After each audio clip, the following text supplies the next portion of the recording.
तो बच्चों आज हम sexual harassment of the women at the work place act 2013 की बेटा हम क्लास नंबर बच्चों 2 स्टार्ट कर रहे हैं। बच्चों देखो इंटरेस्टिंग चैप्टर बेटा यहाँ पे, जिसमें हमने बच्चों यहाँ पे क्या क्या पढ़ लिया बेटा।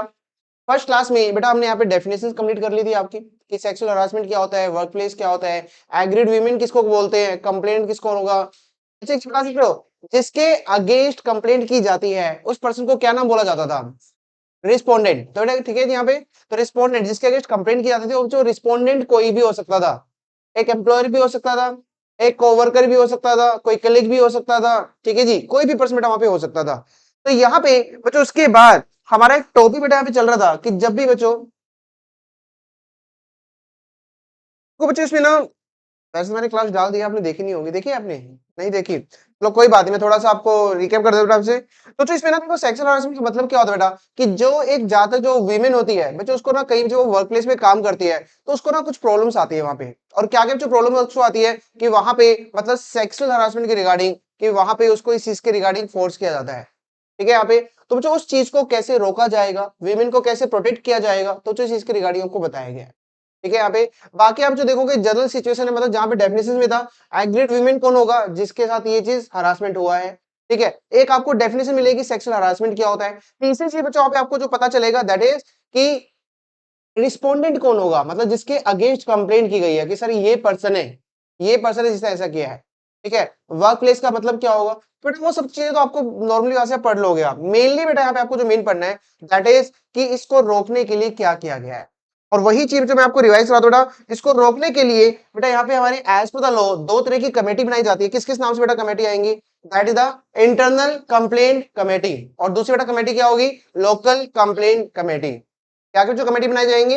इंटरनल कंप्लेंट कमेटी, एंड साथ में जो कौन सी कमेटी बनाई जा रही है? लोकल कंप्लेंट कमेटी बेटा वहां पे बनाई जा रही है। तो देखो याद रखना, इंटरनल जो कंप्लेंट कमेटी होती है ये एम्प्लॉयर को कहा जाता है, तुम बनाओगे, लेकिन सारे एम्प्लॉयर को नहीं। चेक करो कितने बच्चों बोला गया है, वो एम्प्लॉयर जहां पे 10 या उससे ज्यादा बच्चों एम्प्लॉइज अगर काम करते हैं तो उनके लिए बेटा यहाँ पे कहा गया है कि जहां बेटा 10 या उससे ज्यादा एम्प्लॉइज काम करते हैं तो उसको इंटरनल कंप्लेंट कमेटी बनाना है। तो ये कमेटी कौन बनाएगा बेटा? गवर्नमेंट नहीं बनाती, ये कमेटी कौन बनाएगा? एम्प्लॉयर बनाता है। और जो लोकल कंप्लेंट कमेटी होती है बेटा, ये एम्प्लॉयर नहीं बनाता, ये गवर्नमेंट बनाती है। और जो गवर्नमेंट बनाएगी बेटा वो डिस्ट्रिक्ट लेवल पे बनाएगी। तो इसका मतलब जो एग्रीड वुमेन होगी ना, अगर इंटरनल कंप्लेंट कमेटी बनी हुई है तो वहां पर जाओ, अगर नहीं बनी हुई है तो कोई दिक्कत नहीं है, हमारी गवर्नमेंट की भी एक कमेटी बनी हुई है, किस नाम से? Local complaint committee. तो बेटा वहां पे आप जा सकते हैं, समझ लो वर्ड यहाँ पे। और यही बेटा मैंने आपको कहा था ये टॉपिक सबसे ज्यादा इंपॉर्टेंट है, एग्जाम में ये सबसे ज्यादा बच्चों आपका पूछा जाता है। इंटरनल कंप्लेंट कमेटी और तो लोकल कंप्लेंट कमेटी में क्या क्या आपकी आती है। ठीक है जी, तो एक बार बच्चों रिवाइज करा दो। तो सबसे पहले जो क्वेश्चन आते हैं कि इंटरनल कंप्लेंट कमेटी कब रिक्वायर्ड थी आपकी, तो बेटा यहाँ देखो कब बताई गई है, जहां पे एम्प्लॉयर के वहां पे कितने बच्चों पर्सन काम कर रहे हैं, 10 या उससे ज्यादा पर्सन जो काम कर रहे हैं तो वहां पर होगा। और जो बच्चों कमेटी बनाई जाएगी ना, तो वो सारी यूनिट्स ब्रांचेस सब जगह पे एप्लीकेबल होगी आपकी। ठीक है, लेकिन बेटा ये कमेटी कब चाहिए? देखो बच्चों नंबर 1 पॉइंट, एक अनऑर्गेनाइज सेक्टर के लिए, बड़े अनऑर्गेनाइज सेक्टर जहां पे 10 से कम पर्सन काम करते हैं, सेल्फ एम्प्लॉयमेंट का काम होता है, तो बेटा उसको क्या बोलते थे याद है? अन सेक्टर। तो वहां पे बेटा ये लोकल कंप्लेंट कमेटी गवर्नमेंट बनाती है उनके लिए। दूसरा बच्चों किस चीज के लिए बनाती है? जहां पे इंटरनल कंप्लेंट कमेटी नहीं बनानी है। क्यों नहीं बनानी है? That is the less than. तो जो वहां पे सारे केस जो एग्रीड वुमेन के होंगे वो कहां पर जाएंगे? लोकल कंप्लेंट कमेटी बेटा वो जाएंगे। और तीसरा जो आपने जो पढ़ा कि जहां पे अगर कंप्लेंट, बच्चों मुझे बताओ इंटरनल कंप्लेंट कमेटी बनाई किसने है? इंटरनल कंप्लेंट कमेटी कौन बनाता है? एम्प्लॉयर बनाता है। एग्रीड वुमेन को कंप्लेंट ही एम्प्लॉयर के अगेंस्ट है तो बेटा फिर तो एलसीसी में जाएगा वो, फिर आईसीसी में नहीं जाएगा वो। ठीक है, तो इन सब चीजें बच्चों पे जाएगी। और ये बेटा याद रखना कि जो लोकल कंप्लेंट कमेटी बनाई जाती है, ये बेटा आपने पढ़ा था, ये डिस्ट्रिक्ट लेवल पे बेटा आपकी बनाई जाती है। किस लेवल पे जो बनती है? ये डिस्ट्रिक्ट लेवल पे बेटा आपकी बनती है। याद आ रहा है पॉइंट बेटा यहाँ पे आपको? ठीक है जी, तो डिस्ट्रिक्ट लेवल पे बच्चे बनाई गई है। और देन बच्चों इसमें देखो इसको एडमिनिस्ट्रेट करने के लिए बच्चों यहाँ पे एक पर्सन को अपॉइंट किया गया, इसको क्या नाम बोला जाएगा? District officer. मतलब आगे बच्चों जब हम पढ़ेंगे ना एलसीसी की रिगार्डिंग कि कैसे कंप्लेंट की जाएगी, तो आपको हर जगह वर्ड मिलेगा डिस्ट्रिक्ट ऑफिसर। तो ये डिस्ट्रिक्ट ऑफिसर का बच्चों मतलब क्या होगा, ये आपको इसमें याद रखना है बच्चों। क्या क्या बताया गया? या तो बच्चों कौन होगा वो? डिस्ट्रिक्ट मजिस्ट्रेट, या बेटा कौन होगा वो? एडिशनल डिस्ट्रिक्ट मजिस्ट्रेट, या सेम थिंग कलेक्टर, या फिर डिप्टी कलेक्टर। इन चारों में से कोई एक को लिया जाएगा। ठीक है, और इन चारों में से जो लिया जाएगा बेटा, आपको आगे जो वर्ड, मैं कोई कलेक्टर वर्ड यूज नहीं करूंगा, मैं डिस्ट्रिक्ट मजिस्ट्रेट वर्ड यूज नहीं करूंगा, आगे जो आपको वर्ड मिलेगा that's called the district officer, जो किस केस में यूज होगा आपका बेटा? एलसीसी में बच्चों आपको यूज किया जाएगा। तो इनमें से किसी एक को अपॉइंट किया जाएगा, ठीक है बेटा, यहाँ पे जो इनमें से किसी एक को अपॉइंट किया जाएगा एज द डिस्ट्रिक्ट ऑफिसर, ठीक है। बाकी अगर ये अपॉइंट होना चाहे तो ठीक है, नहीं तो ये भी अगर किसी को अपॉइंट करना चाहे, मतलब गवर्नमेंट ने सारी पावर इनको दे दिया है। और इवन आप देखोगे ना तो आगे ये पर्सन भी किसको अपॉइंट करते हैं, एक ऑफिसर को अपॉइंट करते हैं, जिसको क्या नाम बोलते हैं, नोडल ऑफिसर। बेटा इन्होंने जो नोडल ऑफिसर होता है ना, इसका क्या काम होता है, कंप्लेंट लेना। मान लो किसी एग्रीड वुमेन को कोई प्रॉब्लम है तो उसकी कंप्लेंट को किसके पास पहुंचाना, एलसीसी के पास पहुंचाना। तो ये किसका काम होता है बेटा, यहाँ पे ये नोडल ऑफिसर का बेटा यहाँ पे ये काम होता है आपका, ठीक है जी। यहाँ पे तो ये जो हमने सबसे पहले इसमें पढ़ा था बेटा कि इसका कॉन्स्टिट्यूशन की कॉन्सेप्ट जो क्या है वहां पे चलेगा। तो क्या क्या बेटा इसमें पढ़ा था हमने, इंटरनल कंप्लेंट कमेटी एम्प्लॉयर बनाएगा, कब बनाएगा, जहां पे 10 या उससे ज्यादा एम्प्लॉइज होते हैं। और एलसीसी कब को चाहिए होता है, डिस्ट्रिक्ट लेवल पे बनेगा, अप्रूव्ड गवर्नमेंट बनाएगी, क्लियर। और एक कब कब किस किस के लिए ज्यादा बनी है, ये अनऑर्गेनाइज सेक्टर के लिए बना है। नंबर 2 पॉइंट, जहां पे आईसीसी अलाउड नहीं है, मतलब आईसीसी नहीं बनाई गई है, क्यों, लेस देन 10 एम्प्लॉइज है, या फिर अगर कंप्लेंट किसके अगेंस्ट आई है, एम्प्लॉयर के अगेंस्ट बेटा वहां पे आई है, ठीक है। यहाँ पे नेक्स्ट बेटा इसके बाद जो आपने पढ़ा कि बच्चों इसका कंपोजिशन क्या होगा। तो इसके कंपोजिशन में देखो जो दोनों में ऑलमोस्ट सिमिलैरिटीज होती है, लेकिन थोड़ा सा जो बड़ा आता है, जिसमें सबसे पहले बेटा वहां पे आता है एक प्रिजाइडिंग ऑफिसर। मतलब बेटा याद रखना आईसीसी में 3 तरह के यहाँ पे पर्सन होते हैं, एक को बोलते हैं प्रिजाइडिंग ऑफिसर, दूसरा आएगा मेंबर्स, और एक तीसरा लिया गया एक्सटर्नल मेंबर्स। बड़ी एक्सटर्नल मतलब सारे अगर पर्सनल एम्प्लॉइज अगर मतलब कंपनी के लेने लगे तो प्रॉब्लम आ सकती है। तो कुछ मेंबर कहां से लिए जाते बेटा, बाहर से लिए जाते हैं, ठीक है यहाँ पे। तो सबसे पहले बेटा अगर कोई प्रेसिडेंटिंग ऑफिसर होगा तो वो कौन होगा, तो उसी डिपार्टमेंट का जो सीनियर एम्प्लॉयड वीमेन है उसी को बच्चे यहाँ पे प्रेसिडेंटिंग ऑफिसर बनाया जाएगा। बेटा प्रेसिडेंटिंग का मतलब क्या रखोगे, that was the head of the department. जब जो डिपार्टमेंट का हेड है उसको क्या बोलेंगे हम, प्रेसिडेंटिंग ऑफिसर जो उसको बोलेंगे। अगर मान लो बेटा उस डिपार्टमेंट में अगर कोई सीनियर एम्प्लॉय वीमेन नहीं है तो बच्चों फिर क्या होगा, तो चेक करो बेटा, कोई और डिपार्टमेंट से ले लो, मतलब बहुत सारे डिपार्टमेंट होंगे ना आपके, यूनिट्स होंगे, डिपार्टमेंट होंगी, तो आप वहां से ले सकते हो। अगर वहां भी नहीं है तो ठीक है, आप अपने दूसरे वर्क प्लेस से उठा लो मतलब, समझ रहे हो ना, मतलब अपॉइंट कर दो, कहीं आप उठा लो दुनिया से उठा दो की बात नहीं कर रहे हो। दैट्स मीन बेटा अभी तो प्रेसिडेंटिंग ऑफिसर 3 ले सकते हैं, कौन कौन लेंगे, या तो उसी डिपार्टमेंट जहां बनाया जा रहा है सीनियर वीमेन एम्प्लॉय, ठीक है जी। यहाँ पे नंबर 2 पॉइंट, अगर वहां पे सीनियर वीमेन नहीं है तो अब यूनिट्स डिपार्टमेंट से आप ले लोगे, अगर वहां भी नहीं है तो अगर एम्प्लॉयर का कोई और वर्क प्लेस है तो वहां से लिया जा सकता है। ऐसे मैंने एग्जाम्पल लिया था, मुझे बताओ रिलायंस का एक ही बिजनेस है, बहुत सारे बिजनेस है। अगर मान लो बेटा वहां पे बनाया जा रहा है, एक आईसीसी बनाया जा रहा है, तो किसी भी बिजनेस से आप सीनियर वुमेन एम्प्लॉय को ले सकते हो, ठीक है। यहाँ पे वैसे आपको जो बताया था ये जो सीनियर वुमेन एम्प्लॉय होते हैं ना, जो बड़ी बड़ी कंपनियां बनाती हैं, ज्यादातर जो वुमेन डायरेक्टर होता है ना, सुना होगा आपने, मतलब जो बड़ी बड़ी कंपनी होती है उसमें एटलीस्ट 1 वुमेन डायरेक्टर होता है, ठीक है जी। तो बच्चों उसी को ही ज्यादातर आईसीसी का यहाँ पे प्रेसिडेंटिंग ऑफिसर बनाया जाता है, ताकि कंप्लेन वहां तक डायरेक्ट वहां तक जाए, ठीक है बेटा। यहाँ पे तो ये तो इसमें आपको याद रखना है कि जो प्रेसिडेंटिंग ऑफिसर के रिगार्डिंग जो क्या क्या चीजें आपको यहाँ पे बताई गई है, ठीक है जी। नेक्स्ट बच्चे इसके बाद बढ़ते हैं मेंबर्स। और देखो मेंबर कम से कम कितने होने चाहिए, 2 मेंबर होने चाहिए, ठीक है बेटा। पे तो 2 मेंबर होने चाहिए, एंड प्लस जो मेंबर होंगे ना उनको या तो मेंबर तो लिखा गया है, या तो वो ऐसी चीजें देख चुके हैं, कॉज कमिटेड, मतलब जो भी इस तरह के केसेस आते हैं उनको हैंडल करने का एक्सपीरियंस उनके पास होना चाहिए, या फिर बेटा वो क्या होना चाहिए, वो एक सोशल वर्कर भी होनी चाहिए साथ साथ में, या फिर वो क्या होना चाहिए, लीगल नॉलेज होनी चाहिए। तो समझ जाओ, अगर किसी कंपनी में आईसीसी बना तो कंपनी सेक्रेटरी तो बेटा आएगा ही आएगा, क्योंकि उससे ज्यादा लीगल नॉलेज ऑब्वियस है, या तो लॉयर को होती है सीएस को होती है, तो इसलिए ज्यादातर उनको तो अपॉइंट करते ही करते हैं, ठीक है जी। यहाँ पे तो आपको कोई अलग से सैलरी नहीं मिलेगी, उसी का ही पार्ट होगा, ठीक है जी। यहाँ पे नेक्स्ट वन साथ बेटा यहाँ पे किसको लिया जाएगा, एक्सटर्नल मेंबर। और एक एक्सटर्नल मेंबर कौन कौन से कहां से आ सकते हैं, सिर्फ एक मेंबर एक्सटर्नल होगा, only 1 member is the external member, जो या तो बेटा किसी एनजीओ से ले लो, that's the non government organisation से ले लो, या बेटा किसी एसोसिएशन से जो इसी तरीके के काम करती है, एज ए सोशल वर्कर, मतलब इन चीजों को रोकने का काम करती है। और तीसरा बेटा यहाँ पे या फिर उनको ले सकते हो जो इन ऐसे केसेस के रिगार्डिंग फैमिलियर है, और ऐसे केस के रिगार्डिंग जो अगर फैमिलियर कोई होता होगा तो ज्यादातर लॉयर ही होता होगा, कि जिन्होंने ऐसे केस देखे होंगे, जिसने कोर्ट में ऐसे केस लड़े होंगे, तो दैट्स कॉल, तो उसको यहाँ पे लिया जाएगा, ठीक है। यहाँ पे तो फैमिलियर का मतलब ये मतलब लेना कि सर रिस्पोंडेंट होगा, समझ रहे हो ना, तो जो ऐसे काम करता है तो उसको नहीं लेना है आपको, जो ऐसे केस को हैंडल करता है, ठीक है बेटा। यहाँ पे याद रखोगे वर्ड। तो ये बच्चे इसमें ना एग्जाम में आ चुका है कि बेटा आईसीसी का कंपोजिशन बताओ, तो 3 चीज आपको लिखनी है। नंबर 1 क्या लिखोगे, प्रेजाइडिंग ऑफिसर, नंबर 2 क्या लिखोगे बेटा, मेंबर, एंड नंबर 3 वर्ड लिखोगे एक्सटर्नल मेंबर्स, ठीक है। जहां में प्रेजाइडिंग ऑफिसर कौन कौन होगा, सीनियर वीमेन एम्प्लॉय होगा, ठीक है, अगर वो नहीं है तो यूनिट्स और डिपार्टमेंट से ले सकते हो, अदर यूनिट डिपार्टमेंट से। अगर वो भी नहीं है तो अदर वर्क प्लेस से आप ले सकते हो ऑफ द सेम एम्प्लॉयर। ठीक है, यहाँ पे नेक्स्ट वन, मेंबर कितने कम से कम, तो या तो वो सोशल वर्कर हो, या लीगल नॉलेज हो उनको, या फिर कॉज मतलब उनको एक्सपीरियंस होना चाहिए। ठीक है जी। नेक्स्ट वन, एक्शन मेंबर कितने बेटा, एक। कहां से ले सकते हो, एनजीओ से, एसोसिएशन से, या फिर ठीक है जो फैमिलियर है इन सारे केसेस के रिगार्डिंग, जो फैमिलियर है उसको वहां पे लिया जाएगा। ठीक है, अच्छा इसी बताओ, एलसीसी कौन बनाता है, एलसीसी गवर्नमेंट बनाती है, एम्प्लॉयर नहीं बनाता ना, तो क्या वहां पे एक्सटर्नल मेंबर वर्ड आएगा, नहीं, क्योंकि वहां तो सारे मेंबर बाहर के ही होंगे बेटा। ठीक है जी, तो जो चेक करते हैं यहाँ पे बेटा कौन कौन लिए गए।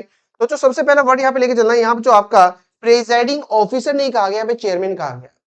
अब बेटा देखो चेयरमैन किसको लिया जाएगा यहाँ पे, नंबर वन एमिनेंट वीमेन होनी चाहिए, और प्लस क्या होनी चाहिए बेटा, वो सोशल वर्कर प्लस एक्सपीरियंस होना चाहिए इस लाइन में उसका। ठीक है, यहाँ पे या तो हो सकता है कि उसी डिस्ट्रिक्ट की कोई जज ले लें हम, जो वीमेन, ठीक है, या फिर वहीं का कोई एम्प्लॉय जिसको एक्सपीरियंस हो, सोशल वर्कर भी है वो, तो उसको यहाँ पे लिया जाएगा।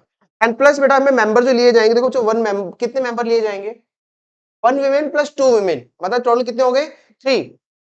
ठीक है बेटा, हमें तो 1 वीमेन कहां से लेनी है बेटा, जिस डिस्ट्रिक्ट में, याद है डिस्ट्रिक्ट वाइज एलसीसी बना रहे थे, तो जिस डिस्ट्रिक्ट में बेटा एलसीसी बनाई जा रही है वहां की लोकल रेजिडेंट, ठीक है, जो वहीं पे काम कर रही है बेटा, एक तो वीमेन वहीं से लेनी है आपको। एंड 2 पर्सन, हमसे देखो 2 में जरूरी नहीं है, अभी देखो अभी तक किसकी बात करें, चेयरमैन भी वीमेन था, लोकल जो डिस्ट्रिक्ट में ले रहे हैं वो भी वीमेन है, और इसके अलावा 2 अलग से मेंबर ले रहे हैं, तो 2 बच्चों जो अलग से मेंबर ले रहे हैं ना, उसमें से एक वीमेन होनी चाहिए, मतलब एक हो सकती है, अगर दोनों होना चाहिए दोनों भी हो सकती है, बट 2 में से कम एक क्या होनी चाहिए, वीमेन होनी चाहिए। तो चलो देखो जो वीमेन होनी चाहिए, देखो सेम वही लिया गया जो एक्सटर्नल मेंबर में था, चेक करो क्या था, एनजीओ से या वो एसोसिएशन से या वो फैमिलियर, वही सेम पॉइंट यहाँ पे आपका आ गया। ठीक है बेटा, आपको जो इसमें आपको जो याद रखना है कि इसमें क्या कौन कौन से पर्सन यहाँ पे आ रहे हैं, ऑलमोस्ट वही सारे बच्चों इसमें आए हैं, बस डिफरेंस है कि वहां पे वर्ड क्या यूज होता था, प्रेजाइडिंग ऑफिसर, मेंबर, एक्शनल मेंबर। यहाँ पे आप क्या वर्ड यूज करोगे बेटा, that's called the chairman, member, and second जो थर्ड वन क्या यूज करोगे, मतलब मेंबर में ही आ जाएंगे दोनों आपके ये। तो चेयरमैन में क्या रखोगे बेटा, एमिनेंट वीमेन होनी चाहिए, प्लस सोशल वर्कर होनी चाहिए, प्लस एक्सपीरियंस होना चाहिए इस लाइन में। ठीक है, यहाँ पे नेक्स्ट वन वीमेन उसी पर्टिकुलर डिस्ट्रिक्ट में वर्किंग करेगी जहां पे वो एलसीसी बनाया जा रहा है, और जो 2 वीमेन है 2 पर्सन और है, कहीं से भी ले सकते हो आप, उसी डिस्ट्रिक्ट का भी हो सकता है, कहीं और से भी आ सकता है। तो अच्छा 2 में से कम एक क्या होनी चाहिए, वीमेन होनी चाहिए, जो या तो एनजीओ से हो, या एक एसोसिएशन से हो, या फिर वो इन केस के रिगार्डिंग फैमिलियर हो। आधार पॉइंट बेटा यहाँ पे। ठीक है जी, और देखो एक पॉइंट और क्या देखा गया, जो भी बच्चा मेंबर लिया जाएगा ना, उनमें से कम एक मेंबर को सेम पॉइंट क्या बच्चा होना चाहिए, नॉलेज होनी चाहिए। ठीक है, नेक्स्ट वन, और जो बच्चों वीमेन मेंबर लिया जाएगा, तो वो वीमेन मेंबर बच्चों इनमें से किसी न किसी एक से जरूर होनी चाहिए।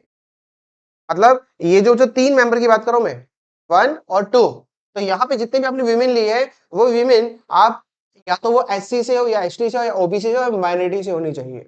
ठीक है, अच्छा कैसे हो सकता है, एक ही वीमेन एससी से भी है, प्लस तो लो की नॉलेज भी है, ठीक है, और प्लस वो एनजीओ से जुड़ी हुई है, हो सकता है ना, कोई दिक्कत नहीं है, हमें तो भी रिक्वायरमेंट पूरी करनी है, तो ऑब्वियस जरूरी नहीं है ये। ठीक है, हो सकता है कि एनजीओ वाला पर्सन अलग है, वो वाला जो पर्टिकुलर डिस्ट्रिक्ट से है वो एससी से हो, लो की नॉलेज हो, तो कोई भी हमें कॉम्बिनेशन बस कंप्लीट करना है बेटा, यहाँ पे ये आपको याद रखना है।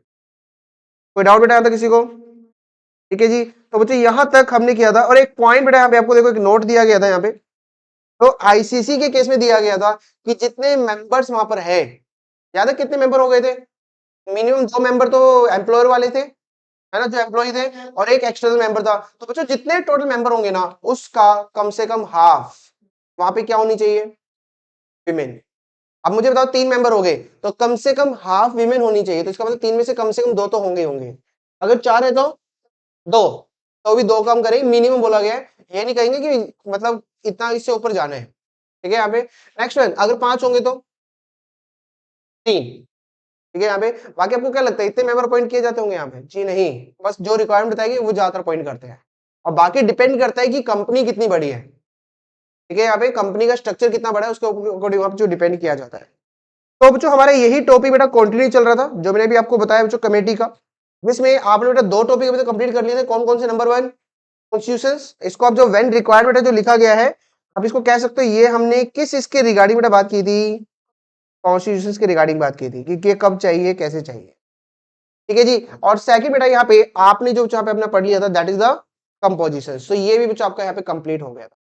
ठीक है यहाँ पे अब इसके बाद 2-3 पॉइंट बेटा यहाँ पे आपके रहते हैं और वो पॉइंट बहुत इजी पॉइंट है, मतलब इनको बच्चों क्या कोई फीस मिलेगी क्या? काम कर रहे हैं मेंबर तो कोई फीस मिलनी चाहिए नहीं मिलनी चाहिए? तो कुछ नहीं बताया गया, फीस में चेक करो आओ। तो बेटा देखो मैंने ये टॉपिक आपका जो कंप्लीट करा दिया, सारा टॉपिक आपने कंप्लीट कर लिया था। ठीक है जी, तो जब आप फर्स्ट वीडियो देखो वहां पे आपको मिल जाएगा ये, क्लियर?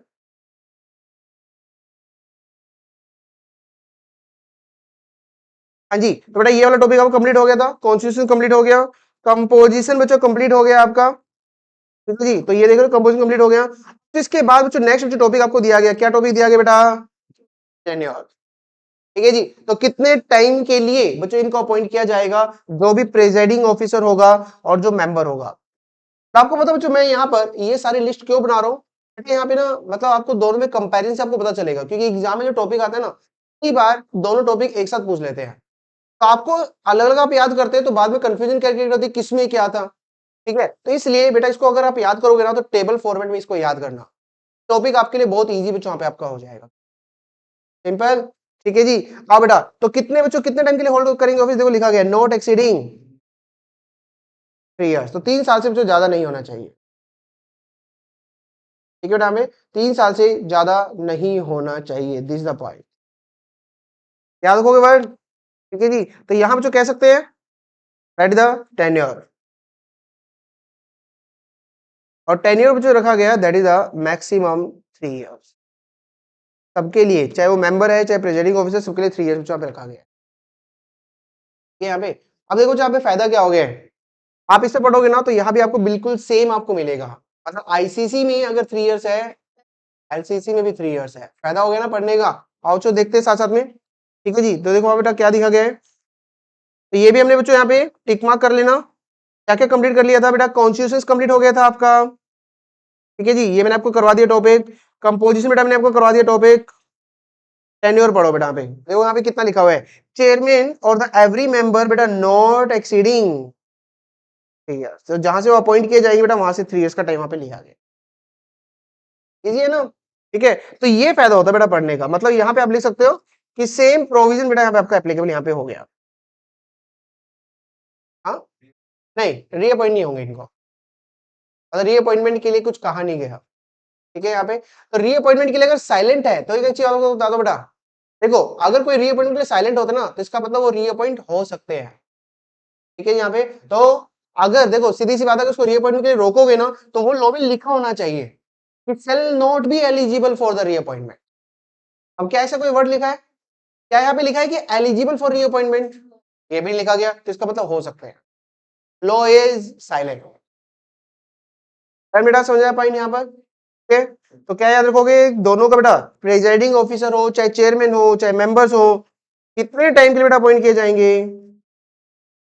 ठीक है, अब जो यहाँ पे आता है फीस, मुझे बताओ जो जो आईसीसी की बात करते हैं, जो प्रेजाइडिंग ऑफिसर है या जो मेंबर्स थे, 3 थे ना पर्सन, प्रेजाइडिंग ऑफिसर, मेंबर और एक्सटर्नल मेंबर्स, मुझे बताओ बाहर के सिर्फ कौन होते हैं और बाकी कौन होते हैं कंपनी के? एम्प्लॉय होते हैं क्या कंपनी के वो, मतलब जो बच्चों कंपनी के मेंबर अपॉइंट किए जाते हैं, प्रेजाइडिंग ऑफिसर अपॉइंट किए जाते हैं, वो सारे कौन होते हैं? कंपनी के एम्प्लॉय होते हैं। तो बेटा मुझे बताओ क्या वो अलग से फीस मांगेंगे? नहीं, एज ए एम्प्लॉय वो अपनी ड्यूटी फॉलो कर रहे हैं बस, समझो जो वर्ड यहाँ पे, तो मतलब बच्चों आईसीसी में प्रेजाइडिंग ऑफिसर और मेंबर उनको कोई अलग से फीस नहीं मिलती, लेकिन हाँ किसको दे सकते हैं फीस ऑफ, क्यों भाई एक्सटर्नल को क्यों दे रही हैं, बाहर से पर्सन काम करने आ रहा है। ठीक है, और यहाँ पे कोई फीस नहीं बताई, सिंपल बेटा देखो क्या वर्ड लिखा गया, कितनी फीस मिलेगी बच्चों, लिखा गया है बाय द एम्प्लॉयर, जो भी उसको सही लगता है ना, पेड सच फीस और अलाउंस, जितना उसको प्रेस्क्राइब कर दिया जाएगा उतना दिया जाएगा, मतलब गवर्नमेंट जितना बता देगी उतना एम्प्लॉयर पे करेगा, और गवर्नमेंट ने ऐसा भी कुछ बताया नहीं है, अपनी मर्जी से कुछ भी आप पे कर सकते हो बाय द म्यूचुअल कंसेंट।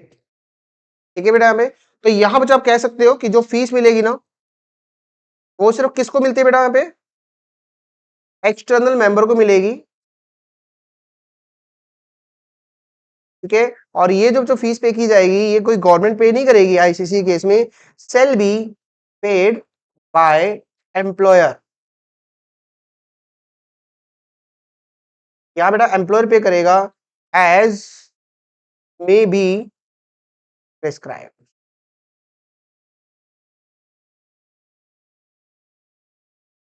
हाँ जी, समझो वर्ड यहाँ पर, ठीक है जी। तो दैट्स मीन तो बच्चों ये फीस यहाँ पर पे की जाएगी, किसको बच्चों पे की जा रही है, एक्सटर्नल मेंबर्स को पे की जा रही है। क्या फीस की कोई बातें एलसीसी में होंगी क्या? क्या वो तो सारे पर्सन मतलब गवर्नमेंट की है, गवर्नमेंट एम्प्लॉइज ही होते ज्यादातर, तो बेटा यहाँ पे फीस के रिगार्डिंग लॉ इज साइलेंट, तो यहाँ बेटा कोई फीस की बातें की ही नहीं गई। मतलब इसमें बच्चों यहाँ पे क्यों की गई थी, क्योंकि यहाँ पे माना गया बेटा कोई भी पर्सन बाहर से आके काम करेगा तो फ्री में नहीं कर रहा है, तो कुछ ना कुछ तो फीस वहां पे लेगा ही लेगा। इजी पॉइंट, ठीक है जी। तो दिस इज योर पॉइंट बेटा, जो आपको हमें बताया गया है कि क्या क्या चीज बेटा पे आपकी कवर की गई है। कोई डाउट बेटा किसी को यहाँ तक? ठीक है जी। नेक्स्ट जो पॉइंट यहाँ पे आपका आता है फीस के बाद, हाँ जी, सबका बच्चों यहाँ पे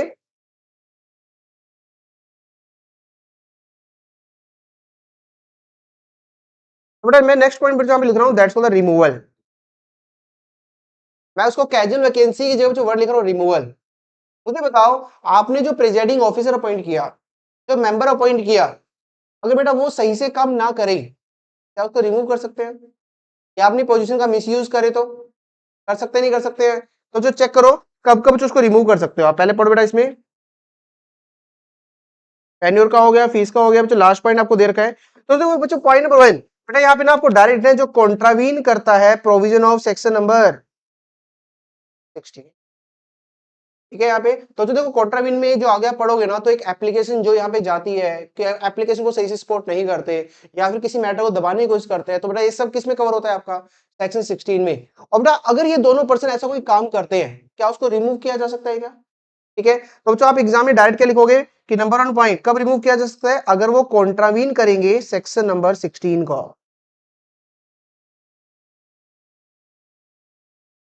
सेक्शन नंबर बच्चों 16 को अगर यहाँ पे कॉन्ट्रावीन करते हैं तो उनको रिमूव किया जाता है। और यहाँ पे याद रखना रिमूवल सबकी बात कर रहा हूं, चाहे वो प्रिजाइडिंग ऑफिसर है या उसको हम क्या वर्ड यूज कर रहे हैं, चेयरमैन बच्चों वर्ड यूज कर रहे हैं, या उसके लिए आप मेंबर वर्ड यूज कर रहे हो, कोई भी वर्ड है, मतलब चाहे वो एलसीसी है आईसीसी है, मैं सबकी बात कर रहा हूँ एक तरह से। अभी बात करेंगे आईसीसी में भी, एलसीसी सॉरी एलसीसी में। पॉइंट नंबर 2 चेक करो बेटा, और कब रिमूव किया जाता है, पॉइंट नंबर 2 पढ़ो बेटा पे। जो अगर उसको ध्यान से पढ़ो क्या लिखा गया, convicted of for an offence, मतलब उसने क्या किया बेटा, प्रेसिडिंग ऑफिसर या फिर मेंबर ने क्या किया बेटा, कोई ऑफेंस किया है या कोई इंक्वायरी चल रही है, कोई इंक्वायरी चल रही है और वो इंक्वायरी अभी क्या है, पेंडिंग है। तो बेटा जब तक कोई इंक्वायरी उसके केस चल रही है किसी ऑफेंस की, तो क्या तब तक उसको रिमूव किया जा सकता है कि भाई तब तक आप सस्पेंड किए जाते हो, कुछ भी हो सकता है बेटा वहां पे। तो दूसरा जो पॉइंट क्या बोल रहे हैं, या तो वो कन्विक्टेड हो चुका है, मतलब उसको जेल हो चुकी है, या फिर कोई इंक्वायरी चल रही है,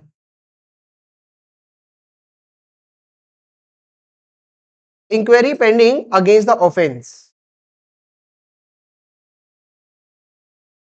तो भी बच्चों जब तक उसकी इंक्वायरी चल रही ना, तब तक हम उसको रिमूव वहां पे कर देंगे, ठीक है जी। तो बच्चों दोनों चीज अलग अलग है, मतलब या तो ऑफेंस के उसमें कन्विक्टेड हो चुका है, कन्विक्टेड हो गया भाई फिर तो वो भी छोटा ही पड़ेगा, या फिर इंक्वायरी अभी चल रही है, इंक्वायरी के टाइम पे अभी इंक्वायरी जब तक पेंडिंग चल रही है, क्या तब भी उसको रिमूव किया जा सकता है, तो आंसर इज यस, ठीक है जी। यहाँ पे तीसरा जो पॉइंट बताओ, या फिर बेटा वो क्या मिला, फाउंड गिल्टी किस चीज में, किसी, तो जब यहाँ पर या तो वो गिल्टी डिक्लेयर हो चुका है कि उसने कोई डिसिप्लिनरी प्रोसीडिंग के अगेंस्ट कोई गिल्ट किया है, या कोई बच्चा कोई डिसिप्लिनरी प्रोसीडिंग अभी पेंडिंग चल रही है, सेम थिंग वही पॉइंट आ गया जैसे पहले था, या तो कन्विक्टेड हो चुका है पेंडिंग चल रहा है, या भी क्या बोला गया, या तो डिसिप्लिनरी एक्शन में गिल्टी हो चुका है या भी पेंडिंग चल रहा है, तो भी तो क्या उसको बच्चों क्या कर दिया जाएगा, रिमूव कर दिया जाएगा, उसको सस्पेंड कर दिया जाएगा। तो लिखो बेटा पॉइंट नंबर 3, या तो फाउंड गिल्टी या अभी बेटा पेंडिंग चल रहा है इन disciplinary proceedings.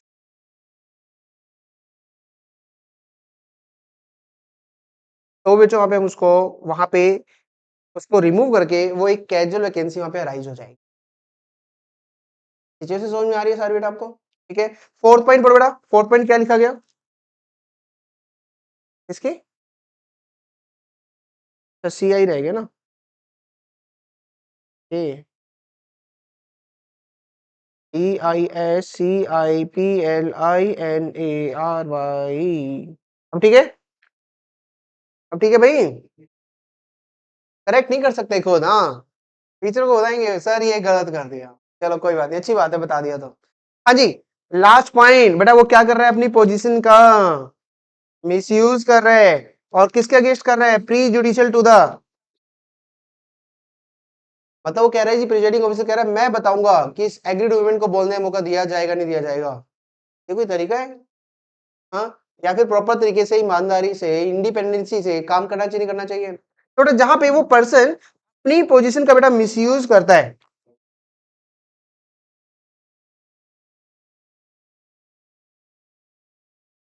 abuse the position against the interest of public,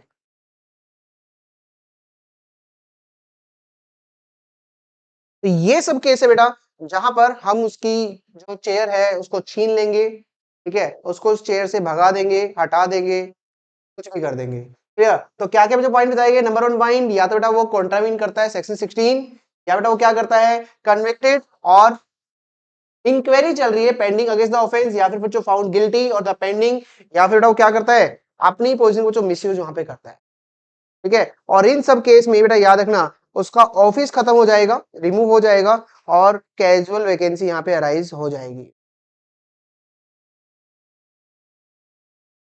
मुझे बताओ कैजुअल वैकेंसी अराइज हो गई, क्या उसके लिए किसी और को अपॉइंट नहीं करेंगे?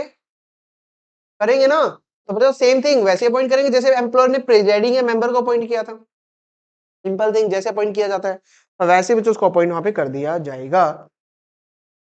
तो बेटा इसलिए देखो इस टॉपिक का ना नाम आपको इसलिए यहाँ पे दिया गया, this is called the casual vacancy. इसने डायरेक्ट रिमूवल वर्ड नहीं बोला, थोड़ी बेइज्जती हो जाती है ना बेचारे ऑफिसर्स की, तो यहाँ पे डायरेक्ट क्या वर्ड बोल दिया गया, casual vacancy, casual vacancy, simple. तो क्या क्या बेटा याद रखोगे, कौन कौन से 4 पॉइंट है जहां पे उसको रिमूव किया जा सकता है बेटा, contravene section 16, convicted of the offence या कन्विक्टेड ऑफेंस चल रहा है, इंक्वायरी चल रही है, पेंडिंग चल रही है, third one found guilty in the display proceeding, या फिर डिस्प्ले प्रोसीडिंग में भी इंक्वायरी चल रही है, पेंडिंग चल रही है, fourth one abuse the position against the interest of the public, तो वहां पे जो आपका पॉइंट आ जाएगा। अब देखो जो आपका फायदा क्या हो गया, देख लो यहाँ पर एग्जैक्ट सेम फायदा हो गया ना, बार बार पढ़ने की जरूरत नहीं है अब आपको बेटा यहाँ पे। तो जब एग्जैक्ट सेम आ गया तो यही आपको जो यहाँ पे फॉलो करना है जो आपको जो बताया गया है।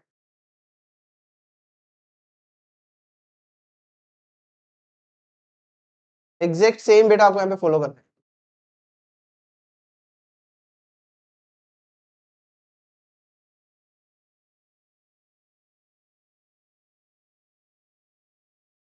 हाँ तो वापिस आ जाएंगे फिर, मतलब वहां पे अगर वो पेंडिंग चलता है ना तो वहां पे एक पर्सन को तो अपॉइंट किया जाता है, लेकिन उसको पहले ही बता दिया जाता है कि भाई आपको कब तक अपॉइंट किया जाता है। अगर वो प्रूव हो गया फिर तो भाई आप कंटिन्यू करोगे, नहीं तो आपको ऑफिस छोड़ के वही पुराने वाला पर्सन वहां पे आएगा। तो ये सारी टर्म्स एंड कंडीशन पहले से डिसाइड की जाती है सब कुछ। हाँ जी बेटा क्लियर पॉइंट, बोलो। अब जो यहाँ पे लास्ट में पढ़ो क्या लिखा गया बेटा, उनको तो रिमूव कर दिया जाएगा, ठीक है, और जो बच्चों वैकेंसी क्रिएट हो गई है उनको फ्रेश नॉमिनेशन किया जाएगा जैसे बेटा वहां पे बताया गया है। सेम थिंग ना, कैजुअल वैकेंसी अराइज हो गई और उसके बाद बेटा वहीं पे सेम वैसे ही फ्रेश नॉमिनेशन किया जाएगा जैसे किया जाता था। इजी पॉइंट बेटा यहाँ पे। और अगर ये पॉइंट भी पढ़ के देखो जो कैजुअल वैकेंसी का देखो सेम है क्या, पढ़ो बेटा एक बार जल्दी से फास्ट। 4 के 4 पॉइंट सेम है क्या, बिल्कुल सेम ही होंगे, मैं अलग से कोई पढ़ाऊंगा आपको ना, तो सेम है तभी पढ़ा रहा हूं मैं, तो आपको जो फॉलो करना है।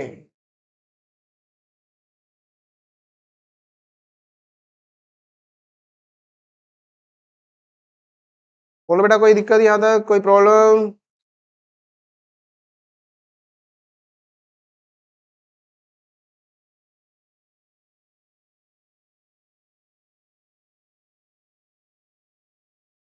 चले बेटा आगे, ठीक है जी। तो एक बार बच्चों पूरा एक बार रिवाइज करा दूं, एक बार हमने आईसीसी और एलसीसी क्योंकि सबसे ज्यादा इंपॉर्टेंट टॉपिक है और यही टॉपिक बच्चों आपके एग्जाम में सबसे ज्यादा पूछा जाता है, ठीक है जी। तो कोई भी बेटा बुक में नहीं देखेगा, ठीक है, कसम नहीं दे रहा हूँ, कोई बात नहीं, लेकिन कोई भी बुक में नहीं देखेगा, सिर्फ आपको बताना डायरेक्ट बेटा पे। मुझे बताओ आईसीसी रिक्वायर्ड होता है, कौन बनाता है, कब बनाता है? 10 और मोर एम्प्लॉइज वहां पे होती है तो वहां पे बनाया जाता है। एलसीसी कब बनाया जाता है? डिस्ट्रिक्ट लेवल बनाया जाता है। लेकिन इसमें केस कौन कौन से जाते हैं एलसीसी में? या तो एम्प्लॉयर के अगेंस्ट है, या फिर अनऑर्गेनाइज सेक्टर के लिए है, या फिर जहां पे आईसीसी नहीं बनाया गया क्योंकि वहां पे लेस देन 10 एम्प्लॉइज थे बेटा वहां पे, तो वहां पर क्या होगा, एलसीसी में केस जाएगा। ठीक है, नेक्स्ट वन, डिस्ट्रिक्ट की रिगार्डिंग बेटा, कौन यहाँ पे डिस्ट्रिक्ट ऑफिसर होगा? या तो बेटा डिस्ट्रिक्ट मजिस्ट्रेट होगा, या एडिशनल डिस्ट्रिक्ट मजिस्ट्रेट होगा, या फिर कलेक्टर होगा, या फिर डिप्टी कलेक्टर होगा बेटा, जिसको यहाँ पे पॉइंट किया जाएगा। प्लस एक नोडल ऑफिसर होता है। नोडल ऑफिसर का काम क्या होता है? कंप्लेंट रिसीव करना और उसको आगे फॉरवर्ड करना, तो ये बच्चों उसका वहां पे काम होता है बेटा। याद आ रहा है पॉइंट यहाँ पर? ठीक है, नेक्स्ट वन बच्चों, मुझे बताओ इसका कंपोजिशन। सबसे पहले आईसीसी का कंपोजिशन बताओ, कौन कौन होते हैं? एक प्रिजाइडिंग ऑफिसर होता है, एक मेंबर होता है, एक एक्सटर्नल मेंबर होता है बेटा। प्रिजाइडिंग ऑफिसर कौन कौन हो सकता है? सीनियर वीमेन एम्प्लॉय, ठीक है, और अगर वो नहीं है तो यूनिट और डिपार्टमेंट से ले लो, वो भी नहीं है तो एनी अदर वर्क प्लेस से आप ले लो, ठीक है, of the same employer. Next one, हाँ जी, एलसीसी में कौन कौन थे? एक चेयरमैन, चेयरमैन कौन होना चाहिए? एमिनेंट वीमेन होनी चाहिए, एक्सपीरियंस होना चाहिए, सोशल वर्कर होनी चाहिए, ठीक है बेटा। यहाँ पे सेकंड वन, दो मेंबर बेटा कौन होने चाहिए, सॉरी एक एक वीमेन कहां से होनी चाहिए थी? पर्टिकुलर डिस्ट्रिक्ट से जहां पे एलसीसी बनाया जा रहा है, ठीक है, और दो वीमेन, दो पर्सन जिसमें से एक, दैट्स अ पॉइंट, ठीक है जी यहाँ पे। तो ये जो इसमें आपको याद रखना है जो आपको बताया गया है, ठीक है। इसके अलावा आपने एक पॉइंट पढ़ा था, एटलीस्ट जो वन वीमेन होनी चाहिए वो एससी, एसटी, ठीक है, ओबीसी या फिर माइनॉरिटी से होनी चाहिए, और एटलीस्ट वन वन बच्चों वुमेन क्या होनी चाहिए थी, जिसको लॉ की नॉलेज होनी चाहिए, लॉ प्लस लीगल नॉलेज बेटा उसको होनी चाहिए, ठीक है जी। नेक्स्ट बेटा इसके बाद पढ़ा आपने पॉइंट, टेन्योर कितना होना चाहिए बेटा? 3 साल। और कब कब जो कैजुअल वैकेंसी राइज हो जाएगी?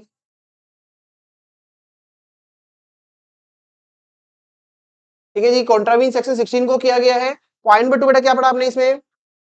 कन्विक्टेड, ठीक है, ऑफ एन ऑफेंस या pending the inquiry. Third one, disciplinary proceeding के रिगार्डिंग फाउंड गिल्टी या फिर पेंडिंग, या फिर last one, abuse the position. तो दिस इज द पॉइंट जो कि आपको बताया गया, ठीक है जी।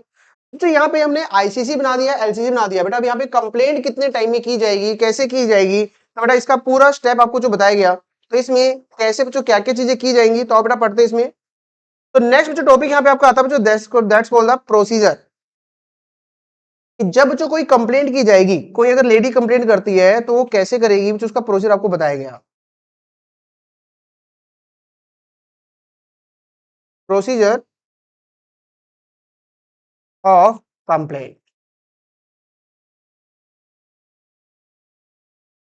Procedure of the complaint. और इसमें बेटा हमें प्रोसीजर के बच्चों रिगार्डिंग अगर बात करें, तो बेटा वो सबसे पहले जो वीमेन एम्प्लॉय होगी, तो ऑब्वियसली बेटा सबसे पहले तो वो एप्लीकेशन या एक कंप्लेंट फाइल करेगी। और किसको बेटा फाइल करेगी? टू द आईसीसी या फिर एलसीसी। अभी आपको पता ही बेटा वहां पे एप्लीकेशन कैसे फाइल की जाती है, क्या कुछ होता है बेटा वहां पे, ठीक है जी। यहाँ पे तो यहाँ बच्चों देखो क्या लिखा बेटा यहाँ पे, कि जब बच्चों यहाँ पे आईसीसी या एलसीसी में एप्लीकेशन फाइल की जाएगी, तो कैसे की जाएगी, ठीक है। तो नंबर 1 पॉइंट बेटा देखो, कि जिस टाइम पे वो बच्चों इंसिडेंट हुआ, उस एग्रीड वुमेन के साथ बेटा जब वो इंसिडेंट हुआ, तो बच्चों उसको ना जो यहाँ पे कंप्लेंट फाइल करनी है, तो देन बच्चों उसको इंसिडेंट होने के बाद मैक्सिमम विद इन बच्चों 3 मंथ्स के अंदर अंदर उसको फाइल करनी है।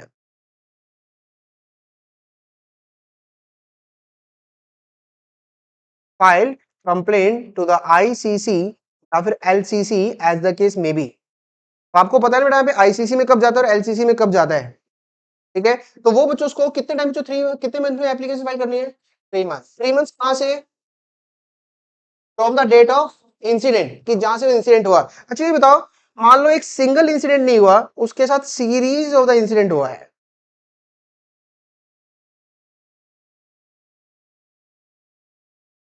मतलब उसको ना लास्ट 2 ईयर से सताया जा रहा था, ठीक है जी। यहाँ पे तो बेटा वहां पे फिर कितना टाइम बचा, तो वहां पे कितना टाइम लिया गया?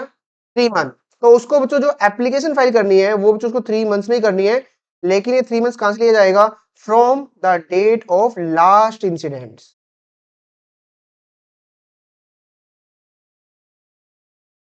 तो वही से जो वर्ड तो ले लिया गया है, मतलब जब इंसिडेंट होगा, सिंगल हुआ है तो उसी इंसिडेंट से 3 मंथ्स में आप एप्लीकेशन फाइल करोगे, और अगर बहुत सारे इंसिडेंट्स हुए हैं आपके साथ तो वहां पर विद इन 3 मंथ्स, कहां से बेटा, from the date of last incident, जो सबसे आखिरी हुआ था उसके बाद से 3 मंथ्स में आप कंप्लेंट फाइल करोगे। और ये बेटा जो यहाँ पे कंप्लेंट फाइल की जाएगी ना, तो ये बेटा यहाँ पे प्रॉपर वे से रिटर्न फॉर्म में बेटा कंप्लेंट यहाँ पे फाइल की जाएगी।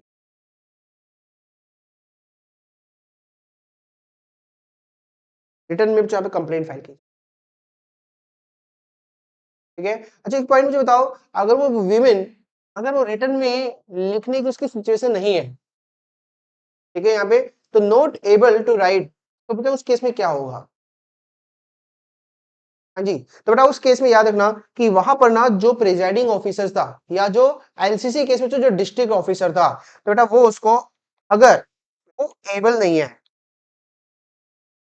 बेटा वहां पे उसको रीजनेबल असिस्टेंस प्रोवाइड की जाएगी।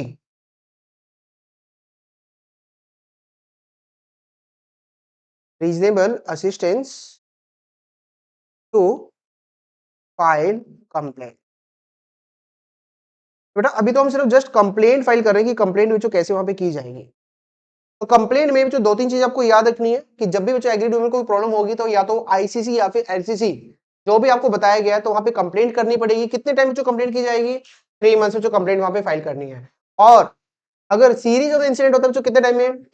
ठीक है, लास्ट जो भी लास्ट इंसिडेंट हुआ था तो बच्चों वहां से 3 मंथ्स में। और किस फॉर्म में होना चाहिए? वो रिटर्न फॉर्म में होना चाहिए। And if not able file in the return form, तो बच्चों उसको रीजनेबल असिस्टेंस दिया जाएगा। ठीक है। अच्छा एक पॉइंट जो बेटा कि वो अभी बच्चों इस सिचुएशन में नहीं है कि वो 3 महीने में एप्लीकेशन फाइल कर दे, क्या एक्सटेंशन मिल सकती है क्या? हाँ, तो ये वाला जो बच्चों टाइम पीरियड आपको बताया गया है कि 3 मंथ्स में होना चाहिए, क्या यहाँ पे जो एक्सटेंशन पॉसिबल है? तो आंसर इज यस। ठीक है बेटा, यहाँ पे तो यहाँ बच्चों उसको एक्सटेंशन भी मिल जाएगी। अभी पढ़ेंगे ये, ठीक है बेटा। हमें तो अभी तो मैं जस्ट आपको बेसिक बता रहा हूँ इसमें क्या क्या चीजें होंगी, ठीक है, कि कंप्लेंट फाइल करने में क्या क्या चीजें हो सकती है। चीज बताओ मुझे, यहाँ पे जब इंसिडेंट होगा, क्या लगता है कंप्लेंट कौन कौन कर सकता है? एक तो वो बच्चों जो एग्रीड वीमेन है बच्चों वो कर सकती है, ठीक है। क्या मुझे बता बेटा, यहाँ पे अगर एग्रीड वीमेन इस पोजीशन में नहीं है कि बच्चों वो वहां पे कंप्लेंट फाइल कर सके, तो क्या उसकी जगह पर क्या कोई और पर्सन भी कर सकता है क्या? हाँ, उसका कोई लीगल हेयर भी कर सकता है, नहीं कर सकता है? बोलो। देखो, ज्यादातर आपने बेटा वर्ड सुना होगा कि जब लीगल हेयर वर्ड होता है तो in the case of death चलता है, लेकिन यहाँ पे खाली डेथ नहीं बोला गया। यहाँ मुझे बताओ, अगर एग्रीड वुमेन अभी इस पोजीशन में नहीं है कि वो कंप्लेंट वहां पे फाइल कर पाए, तो बेटा वहां पे क्या उसका लीगल हेयर या उसका कोई फ्रेंड या उसका कोई रिलेटिव, क्या वो भी कंप्लेंट फाइल कर सकता है, नहीं कर सकता? तो आंसर इज यस, तो वो भी यहाँ पे कंप्लेंट फाइल कर सकता है। तो अभी जस्ट मुझे यहाँ पे मान के देना कि अभी हमने जस्ट यहाँ पे क्या किया है, अभी कंप्लेंट के रिगार्डिंग पढ़ा है कि सबसे पहला स्टेप जब भी जो प्रोजेक्ट फॉलो किया जाएगा तो कंप्लेंट कैसे की जाएगी, कितने टाइम में की जाएगी, कौन करेगा, कहां पर करेगा, तो ये सब आपको बताया गया। क्लियर सबने? ठीक है, तो बहुत जनरल वे बच्चों, अभी सबसे पहले मुझे बताओ कंप्लेंट कितने टाइम में फाइल की जाएगी? सीरीज ऑफ द इंसिडेंट है तो लास्ट इंसिडेंट से 3 मंथ्स में, ठीक है बेटा। वहां पे जो कंप्लेंट फाइल की जाएगी, एक्सटेंशन पॉसिबल है क्या? एक्सटेंशन पॉसिबल है बेटा वहां पे, ठीक है जी। यहाँ पे याद रखोगे बेटा वर्ड। तो आप जो हमें इसमें सबसे पहले बेटा पढ़ते हैं step number 1, complaint of sexual harassment, section number 9। और सेक्शन नंबर 9 में जो लिखा गया है कि इसके जो प्रोसीजर में नंबर 1 पॉइंट बेटा जो लिखा गया, any agreed women, number point जो है एनी एग्रीड वीमेन में मेक, नंबर 1 पॉइंट बेटा किस फॉर्म में लिखना है उसको? रिटर्न फॉर्म में बेटा उसको कंप्लेंट करनी है एट द वर्क प्लेस, जो भी उसका सेक्सुअल हरासमेंट हुआ है उसके रिगार्डिंग बेटा उसको एक रिटर्न में कंप्लेंट करनी है। या तो बेटा वो आईसीसी में करेंगे अगर बनी हुई है तो, अगर नहीं बनी हुई है तो बेटा कहां पे जाएंगे? वो एलसीसी में जाएंगे अगर वो नहीं बनी हुई है तो दोनों पॉइंट आप डायरेक्ट लिख देना, आपको ऐसे बनाने की जरूरत नहीं, आप डायरेक्ट क्या लिखोगे? एक एग्रीड वुमेन कंप्लेंट फाइल करेगी टू द आईसीसी और LCC as the case may be. Word क्या लिख दोगे आप? As the case may be, कि अगर बनी है तो ऑटोमेटिक वहीं पे अपना एप्लीकेबल हो जाएगा। कितने टाइम जो किया जाएगा? कहां से 3 मंथ्स? और अगर सीरीज ऑफ द इंसिडेंट होता है तो 3 months from the date of last incident, तो लास्ट इंसिडेंट से वहां पे 3 मंथ्स वहां पे ले लिया जाएगा। इज द पॉइंट नंबर 1, ठीक है। एंड पॉइंट नंबर 2 बेटा अभी मुझे बताओ, अगर बेटा वो कंप्लेंट फॉर्म में नहीं लिख पा रही है तो क्या होगा बेटा इस केस में? ये तो बेटा को कौन देगा उसको रीजनेबल असिस्टेंट? या तो प्रिजाइडिंग ऑफिसर, कब चलता था प्रिजाइडिंग ऑफिसर वर्ड? आईसीसी या LCC?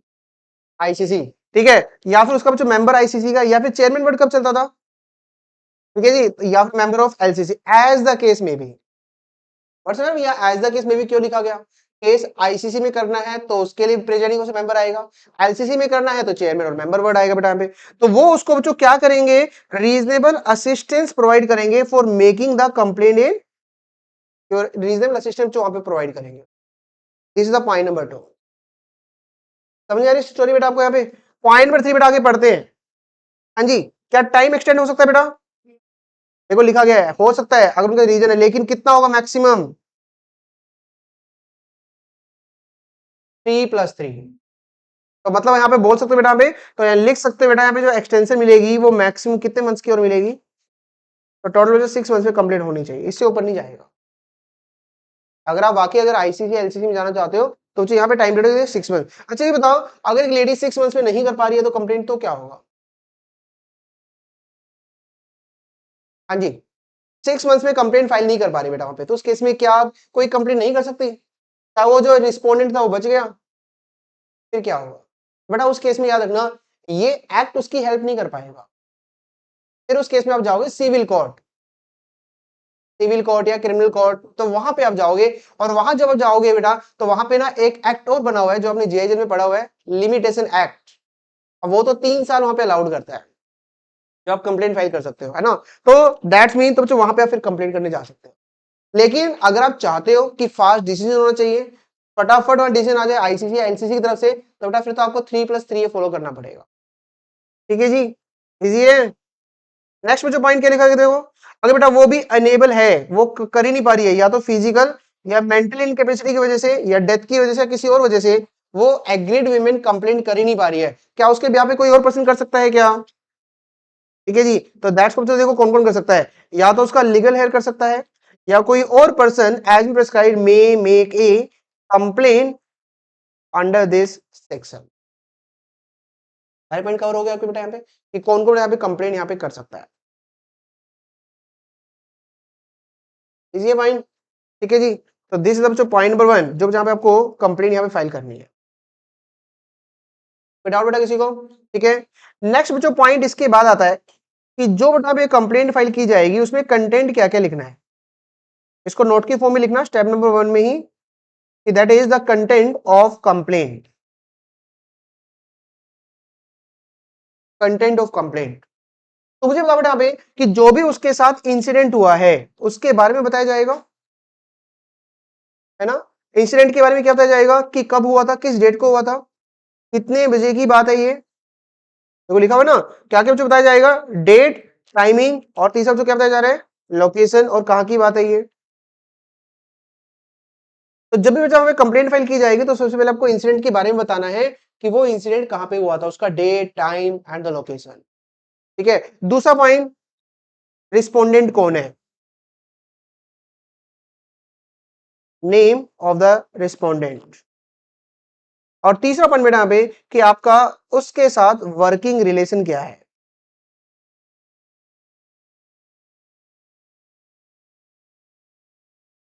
Working relation with the respondent, मतलब आपका को वर्कर है या वो एम्प्लॉयर है, कौन है वो, ठीक है जी, उसके बारे में आपको डिटेल वहां पे लिख कर देनी पड़ेगी। तो ये जो 3 चीजें वहां पे आप बताओगे जब भी आप कंप्लेंट लिखोगे कि इंसिडेंट कब हुआ था, कहां हुआ था, ठीक है। नंबर 2 पॉइंट रिस्पोंडेंट का नाम, और नंबर 3 उस रिस्पोंडेंट के साथ आपका वर्किंग रिलेशन क्या है। कोई डाउट बेटा था किसी को, ठीक है जी। तो ये हमने वहां पे कंप्लेंट फाइल अप कर दिया है,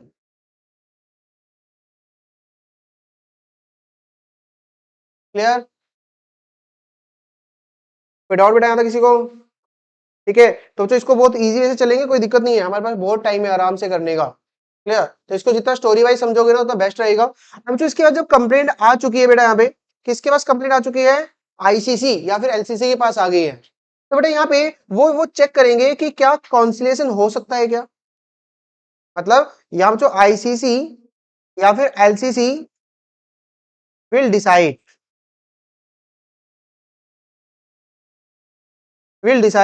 कि कॉन्सिलेशन होना चाहिए,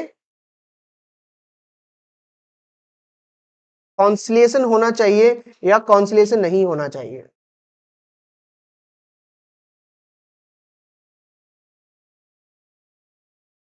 कॉन्सिलेशन होना चाहिए नहीं होना चाहिए? अब याद है कॉन्सिलेशन वर्ड में सबको पता होगा ये कि जहां पे उनका म्यूचुअली मैटर सेटल वहां पे करने की कोशिश की जाती है।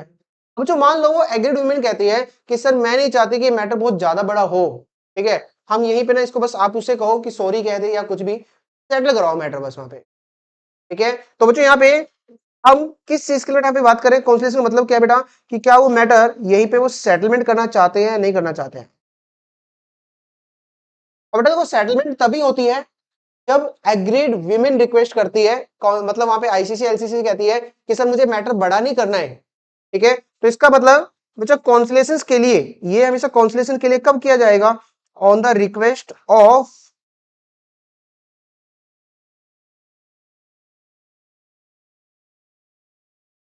On the request of the agreed women. Agreed women अगर कहती है, अच्छा एक चीज बताओ, अगर एग्रीड विमेन कहती है कि सर मानते इंसिडेंट हुआ है, प्लीज कॉन्सुलेशन करा दो, मुझे बस 2 लाख रुपए दिलवा दो, ये कोई कॉन्सुलेशन होता है? हाँ, मतलब इंसिडेंट हुआ और आप उसको किससे कंपेयर कर रहे हो, आप पैसों से कन्वर्ट कर रहे हो कि मुझे बस पैसे दिला दो, ठीक है, तो ये ठीक है, मैं इंसिडेंट भूल जाऊंगी। कुछ अजीब सा नहीं हुआ, मतलब क्या ये कोई मतलब सेटलमेंट कर रहे हैं? तो बेटा याद रखना, कॉन्सुलेशन का मतलब कोई भी यहाँ पे मनी नहीं चलेगी आपकी,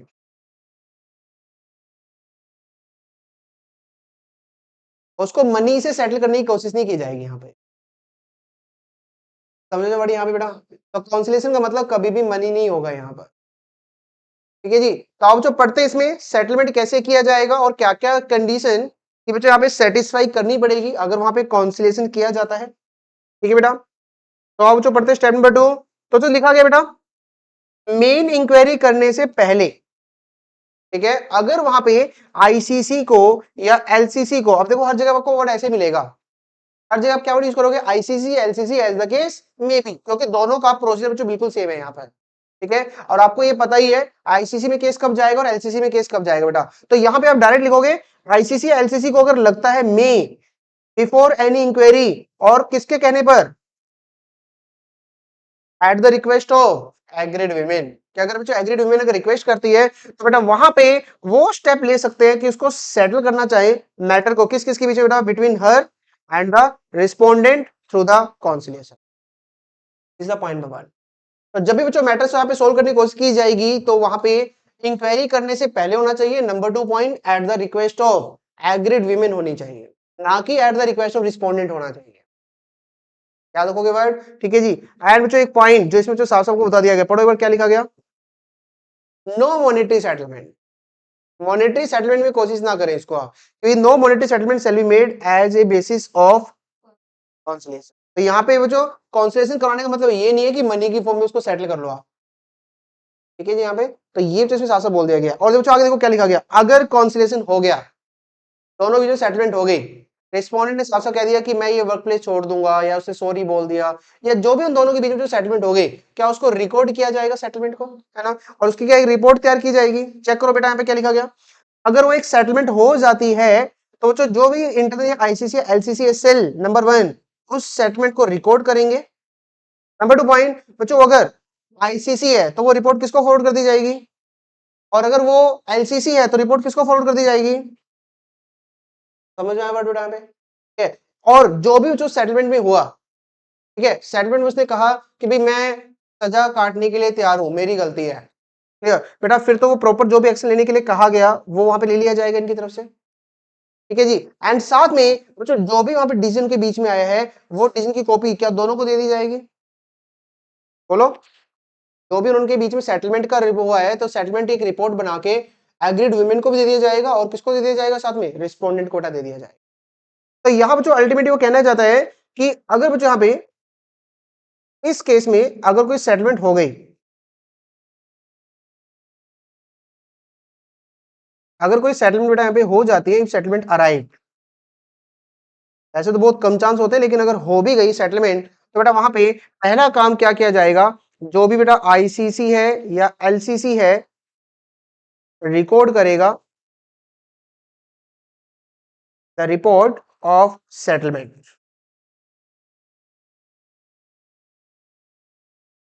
this is point 1। And number 2 point बेटा यहाँ पे कि जो बच्चों रिपोर्ट तैयार की गई है, रिपोर्ट ऑफ द सेटलमेंट वो किसको भेजी जाएगी, एम्प्लॉयर को सेल भेजी जाएगी। अगर वो केस कहां पे गया था, आईसीसी में गया था, ठीक है। या फिर बेटा वो जो रिपोर्ट जाएगी वो डिस्ट्रिक्ट ऑफिसर को जाएगी। देखो यहाँ पे डिस्ट्रिक्ट ऑफिसर वर्ड यूज किया गया हर जगह पे, क्यों वर्ड यूज किया गया, मतलब यहाँ में कोई डिस्ट्रिक्ट मजिस्ट्रेट वर्ड यूज नहीं कर रहा, कलेक्टर वर्ड यूज नहीं कर रहा, तो जिसको भी डिस्ट्रिक्ट ऑफिसर यहाँ पे अपॉइंट किया गया है, ठीक है, तो यहाँ पे जो उसको एक रिपोर्ट यहाँ पे फाइल की जाएगी एम्प्लॉयर को, या फिर बच्चों डिस्ट्रिक्ट ऑफिसर को जो दी जाएगी, अगर वो केस कहां पे गया है, एलसीसी में, ठीक है। किस चीज के रिगार्डिंग, कि आपको अगर कोई एक्शन लेना तो बता दीजिए, कि आपको जो एक्शन लेना है इसके अकॉर्डिंग बता दीजिए। एंड प्लस साथ में बच्चों जो रिपोर्ट है वो उन दोनों को भी जाएगी, एग्रीड विमेन को भी बच्चों रिपोर्ट हम फाइल करेंगे, एंड प्लस रिस्पोंडेंट को भी करेंगे, अगर उनके बीच में कोई भी कॉन्सिलेशन अगर होता है तो।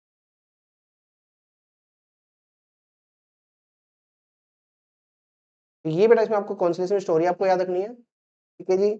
अगर एप्लीकेशंस आने के बाद अगर एग्रीड वुमेन रिक्वेस्ट करती है कि सर सेटलमेंट ही कर लेते हैं, ठीक है, तो सेटलमेंट उसके कहने पे होगा। नंबर 2 पॉइंट, मॉनिटरी सेटलमेंट कभी नहीं होना चाहिए। नंबर 3 पॉइंट, अगर सेटलमेंट की रिपोर्ट तैयार हो गई तो वहां पे हाँ जी पहले रिकॉर्ड किया जाएगा। नंबर 2 पॉइंट, एम्प्लॉयर को दिया जाएगा, डिस्ट्रिक्ट ऑफिसर को दिया जाएगा, प्लस साथ में किसको दिया जाएगा बेटा, एग्रीड वुमेन प्लस रिस्पोंडेंट को दी जाएगी। समझ आ रही है बच्चा स्टोरी यहाँ पे, ठीक है। ये कब की बात कर रहे हैं, ठीक है। अब एक पॉइंट मुझे बताओ बेटा, अभी अगर यहाँ पे सेटलमेंट हो गया, क्या अब कोई इंक्वायरी होगी, नहीं, तो now no further inquiry required.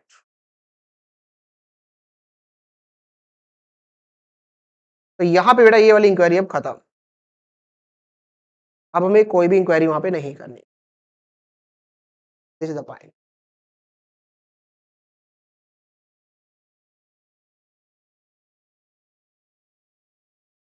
बेटा और बेटा किसी को यहां तक, चलें आगे, ठीक है जी, डन। अब आ जाओ बेटा यहाँ पे, ये तो था आपका कि अगर कॉन्सिलेशन हो गया तो क्या होगा, ठीक है जी। अब जो नेक्स्ट है ना, अगर बेटा यहाँ पे कॉन्सिलेशन नहीं हो पाता उनके बीच में, या फिर कोई भी ऐसी कोई रिक्वेस्ट नहीं आई, ठीक है जी, यहाँ पे तो बच्चों देखो दो चीज हो सकती है, या तो कॉन्सिलेशन करने की कोशिश की गई थी, सेटलमेंट नहीं हुआ, या फिर कोई एग्रीड वुमेन ने कोई रिक्वेस्ट ऐसी की नहीं गई थी। तो मुझे बताओ कि यहाँ पे किस इसका पहले ऑर्डर दिया जाएगा, order for inquiry,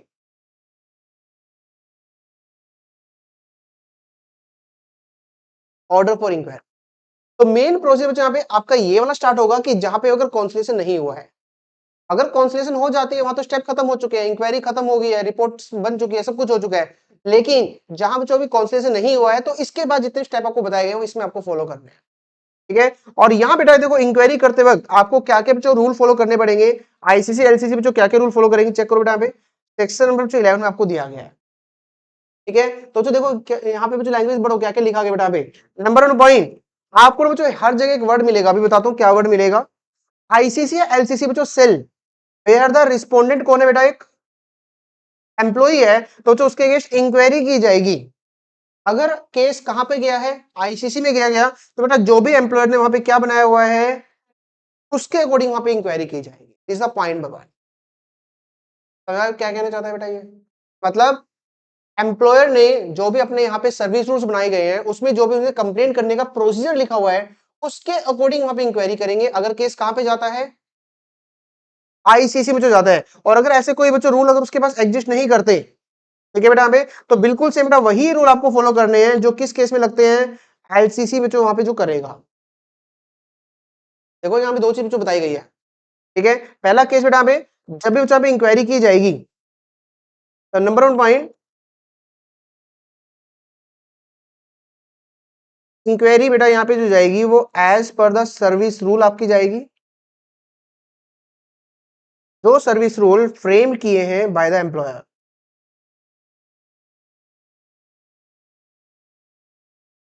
this a point Baba.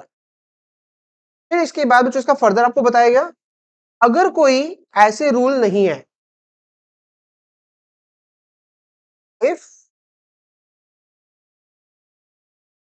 No such rules exist, तो देन बच्चों उस केस में फिर कैसे इंक्वायरी की जाएगी ये बच्चों आपको बताया गया। और आपको ना हर जगह जो पहले वर्ड आपको यही मिलेगा कि सबसे पहले कैसे लिया जाएगा जो as per the service rule जो फ्रेम किए गए हैं। अगर ऐसा कोई वर्ड नहीं मिलता फिर आगे बताया जाएगा कि एज मे बी प्रेस्क्राइब्ड। और ये बेटा इसमें इधर रूल बच्चों क्या चलेंगे, ध्यान से बच्चों यहाँ पे देखो आगे क्या लिखा गया। अगर कोई भी बेटा यहाँ पे रूल एग्जिस्ट नहीं करते तो in the such manner as may be prescribe. तो यहाँ पे एक पॉइंट यहाँ पे आपका कंप्लीट हो जाता है कि या तो सर्विस रूल के अकॉर्डिंग कर दो या फिर जो गवर्नमेंट ने रूल्स बनाए होंगे आप उसके अकॉर्डिंग कर दो। और ये गवर्नमेंट ने जो रूल्स क्या बनाए ये आपको इसमें बताए नहीं गए, ठीक है। यहाँ पे तो आप तो सिंपल वहां पे क्या वर्ड लिख दोगे, if no rules no rules such rules exist, तो rules as may be prescribe. This is the point भगवान। और ये केस बेटा आपका कब चल रहा है, ये केस आपका जो तब चल रहा है अगर वो जो रिस्पोंडेंट है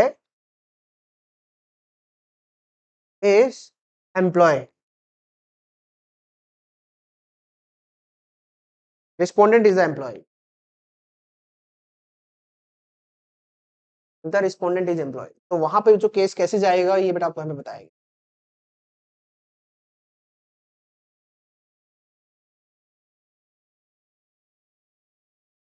कोई डाउट बेटा यहाँ तक? चलें आगे, ठीक है जी। तो दिस द पॉइंट बेटा जो आपको बताया गया बच्चों इसमें कि केस कैसे किया जाएगा ये आपको बताया गया। नेक्स्ट पॉइंट बेटा इसके बाद आगे पढ़ो।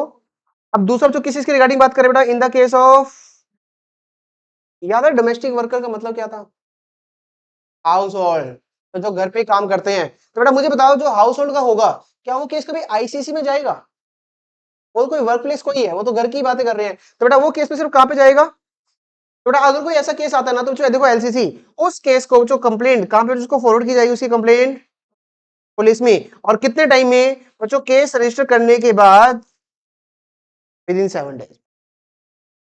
जब एलसीसी के बाद जो केस रजिस्टर्ड हो जाएगा ना उसके बाद 7 दिन के अंदर अंदर पुलिस के पास ये जो केस वहां पे भेज दिया जाएगा उसकी इंक्वायरी करने के लिए। दिस द पॉइंट, याद रखोगे वर्ड, ठीक है। तो सेकंड पॉइंट यहां पे क्या फॉलो करोगे, in case of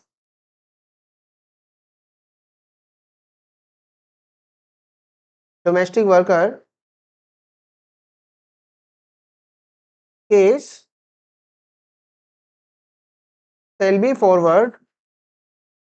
forwarded to place by LCC within 7 days from the date of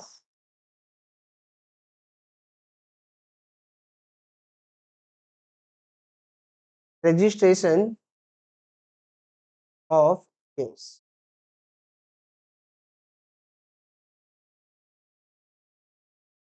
तो बस अभी तो केस फॉरवर्ड कर रहे हैं, या तो इंक्वायरी के लिए फॉरवर्ड कर रहे हैं या पुलिस वाले को फॉरवर्ड कर रहे हैं। तो यही सब स्टोरी बेटा आपको बताई गई है इसमें, केस किस किस को ऐसे फॉरवर्ड किया जा रहा है।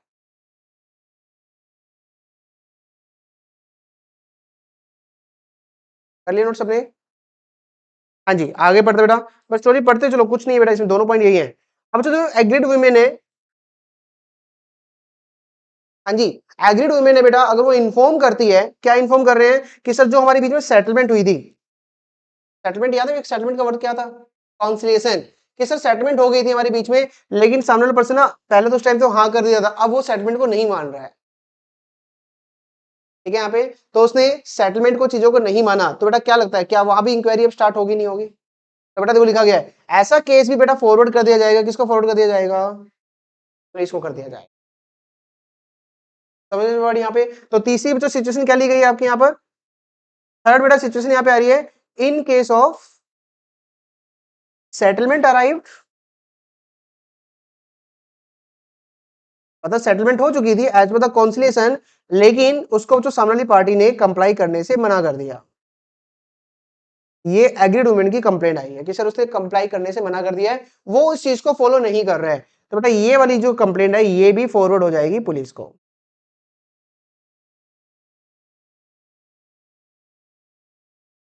एफआई लिखना है आपको बच्चों, ये जो बताया गया है। पहला पॉइंट, अगर कोई सेटलमेंट हुई नहीं थी बट रिस्पोंडेंट कौन है बेटा, एम्प्लॉई है, तो आईसीसी के अकॉर्डिंग कंप्लेंट करो, सर्विस रूल के अकॉर्डिंग इंक्वायरी होगी, नहीं है तो एज में प्रेस्क्राइब। टू पॉइंट, अगर डोमेस्टिक वर्कर है तो जो भी कंप्लेंट एलसीसी में आई है उसके बाद वो 7 डेज के अंदर वो कंप्लेंट किसको फॉरवर्ड कर देगा, पुलिस को फॉरवर्ड कर देंगे, पुलिस वहां पे इंक्वायरी करेगी। ठीक है। तीसरा पॉइंट, अगर कोई सेटलमेंट हो चुकी थी बट सामने पार्टी ने, रिस्पोंडेंट ने बेटा उस सेटलमेंट को बाद में पूरा करने से मना कर दिया, ठीक है, तो उस केस में बेटा वहां पे वो कंप्लेंट भी आईसीसी एलसीसी किसको फॉरवर्ड कर देगा, पुलिस को। ठीक है, तो वो कंप्लेंट बेटा पुलिस को फॉरवर्ड कर दी जाएगी। आगे बढ़ो बेटा, नेक्स्ट पॉइंट क्या लिखा गया। हाँ जी, अगर दोनों ही पार्टी कौन है बेटा, मतलब वो विमेन भी और रिस्पोंडेंट जो दोनों कौन है, एम्प्लॉई है, तो बच्चों during the course of inquiry क्या उन दोनों को बोलने मौका दिया जाएगा। ठीक है जी, यहाँ पे तो सिंपल बच्चों, यहाँ पे कोई नया पॉइंट नहीं है, ये पॉइंट पे जस्ट कह रहा है कि जब भी बच्चों को इंक्वायरी होगी ना तो उस इंक्वायरी में बेटा दोनों को वहां पे बोलने का एक मौका वहां पे दिया जाएगा। सिंपल कर लोगे ना बेटा यहाँ पे, तो बस आप इसको कह सकते हो जो भी इंक्वायरी बेटा यहाँ हो रही है ड्यूरिंग द इंक्वायरी, जो आप वर्ड फॉलो कर रहे हो बेटा यहाँ पे, that is the reasonable opportunity of being heard दिया जाएगा टू द बोथ पार्टीज, दोनों को अपना अपना पॉइंट बोलने का मौका दिया जाएगा और उसके बाद बेटा एक इंक्वायरी रिपोर्ट वहां पे तैयार करती जाएगी। अभी कोई सेटलमेंट नहीं की गई है, जस्ट बच्चों क्या किया गया है, सिर्फ इंक्वायरी रिपोर्ट तैयार की जा रही है। अभी इंक्वायरी के बाद और क्या क्या जो सेटलमेंट होगी ये सब आपको जो बताया जाएगा। नोट कर लिया सबने, एग्जाम में रूप मत लिख के आ जाना, पता है ना क्या वर्ड लिख के आओगे, reasonable opportunity of being here, तो बेटा वो आपको लिख के आना। हाँ जी, यहाँ तक बच्चा कोई डाउट किसी को, पक्का। आप बच्चों तो आगे करते टॉपिक, तो यहाँ बच्चों आपकी इंक्वायरी की चीजें खत्म हो गई है, ये वाला छोड़ देना बेटा पॉइंट, ये छोड़ दो, ये छोड़ दो, ये कोई दिक्कत नहीं है। ठीक है, बाद में ये ऑर्डर के टाइम पे पढ़ लेंगे पॉइंट ये, मतलब ये यहाँ पे दे दिया गया इंक्वायरी के साथ साथ दे दिया गया, बट इसको आगे ऑर्डर के फॉर्म में पढ़ेंगे बाद में। और उस केस में अगर मुझे बताओ, अगर वहां पे कोर्ट कोई ऑर्डर देता है कि एग्रीड वुमेन को आप एक अमाउंट पे करोगे, ठीक है जी, तो वो अमाउंट बेटा क्या उस रिस्पोंडेंट को पे करना पड़ेगा नहीं करना पड़ेगा, तो वही इसमें अंदर बताया गया, वो आगे हम पढ़ लेंगे। नहीं नहीं, वो मनी सेटलमेंट नहीं, हो सकता है बेटा कि वहां पे ना कि जो भी उसका हॉस्पिटल का एक्सपेंस हुआ, जो भी इसका केस करने का खर्चा हो रहा है, तो मतलब इन सब चीजों का जो एक्सपेंस उसका बनता होगा भी बताएगा बाद में, ये अमाउंट कैसे डिटरमाइन किया जाएगा, कैसे लिया जाएगा। तो वहां पे हम ये नहीं कह रहे कि उनके बीच में सेटलमेंट करा रहे हैं पैसे देके, नहीं होते हैं लेकिन वो इनडायरेक्टली होते हैं, अनऑफिशियली होते हैं। अब यहाँ पे अब अनऑफिशियली तो लिख नहीं सकते ना हम यहाँ पे, तो उसको हम कैसे लिख रहे हैं, यहाँ पे ऑफिशियली यहाँ पे लिख कर दे रहे हैं। ठीक है बेटा, हमें हाँ जी, तो बेटा यहाँ पे देखो ये जो एक्ट कर रहे हैं हम यहाँ पे, मतलब इस एक्ट का देखो एक नाम और होता है, क्या नाम होता है बेटा इसका, पॉस एक्ट। मतलब पता नहीं है वैसे तो नाम पूरा क्या पढ़ा था हमने चैप्टर का, sexual harassment of the women at the work place act 2013। अब इसी को जो पता नहीं क्या सोच के हम जो लिखा गया, क्या नाम लिख दिया गया इसका, POSH act, prevention of friends power, वाह, क्लैपिंग कर दो इसके लिए, वाह पावर, है ना।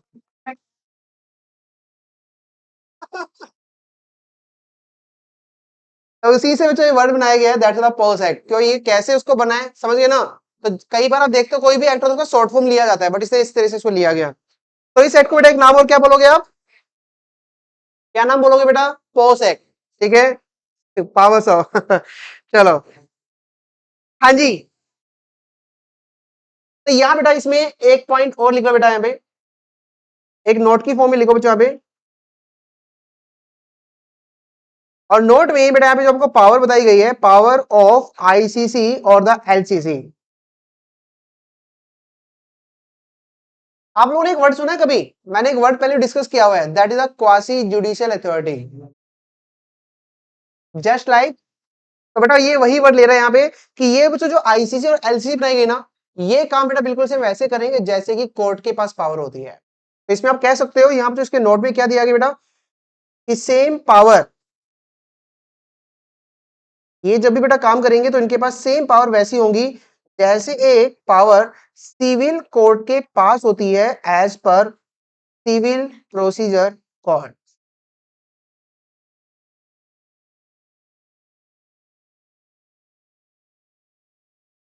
इस तरीके से जो काम करेंगे as per the civil procedure code, बेटा बिल्कुल सेम उसी मैनर में वो काम वहां पे करेंगे।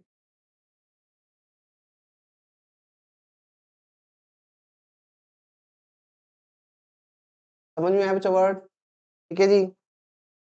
तो बेटा पढ़ो, देखो यहाँ पे क्या लिखा गया। तो बच्चों पॉस एक्ट स्टिपुलेट जगह आईसीसी या फिर एलसीसी वाइल इंक्वायरी, बच्चों जब वो इंक्वायरी करेंगे तो सेम पावर जो एक सिविल कोर्ट के पास होती है बेटा, बिल्कुल सेम वैसी पावर को यूज करेंगे। लाइक क्या क्या बच्चों पावर? समन देने की पावर, सबको पता है तो समन क्या होता है बेटा यहाँ पे। नंबर 2 पॉइंट, पर्सन को एनफोर्स किया जाता है कि तुम यहाँ पे आओगे और उसको ऑन ओथ, ऑन ओथ क्या होता है बेटा? कसम खिलवाते हैं, जो कहूंगा सच के सिवा कुछ नहीं कहूंगा, याद है ना पॉइंट बेटा में। तो ऐसे कसम उसको खिलाई जाती है। नेक्स्ट वन, जो डॉक्यूमेंट है उसको डिस्कवर किए जा सकते हैं, है ना। तो बेटा वो सारी पावर यहाँ पे जो यूज की जाएगी जो भी एक सिविल कोर्ट के पास होती है, जो पावर सिविल कोर्ट के पास होती है जो सारी पावर यहाँ पे यूज कर सकते हैं जब भी वो इंक्वायरी यहाँ पर करेंगे। बस एक पॉइंट बेटा यहाँ पे याद रखना, जब कोई कंप्लेंट आई ना, कितने टाइम में कंप्लेंट आती थी? ठीक है, तो बेटा ये जो इंक्वायरी कंप्लीट हो जानी चाहिए ना, कितने टाइम में कंप्लीट हो जानी चाहिए? एक ही बात कैसे हो गई? 3 मंथ्स में कंप्लेंट आई, उसके बाद 90 डेज में इंक्वायरी कंप्लीट की जा रही है।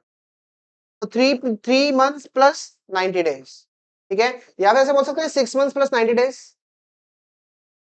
एक्सटेंशन तो थी वहां पे 3 मंथ्स की, है ना। तो 6 महीने में केस फाइल हो गया मैक्सिमम, उसके बाद 90 डेज में वहां बेटा इंक्वायरी कर दी गई है। ठीक है जी। यहाँ पे एक और यहाँ पे मिसलेनियस और ध्यान सुनना जो आपका यूज किया गया है,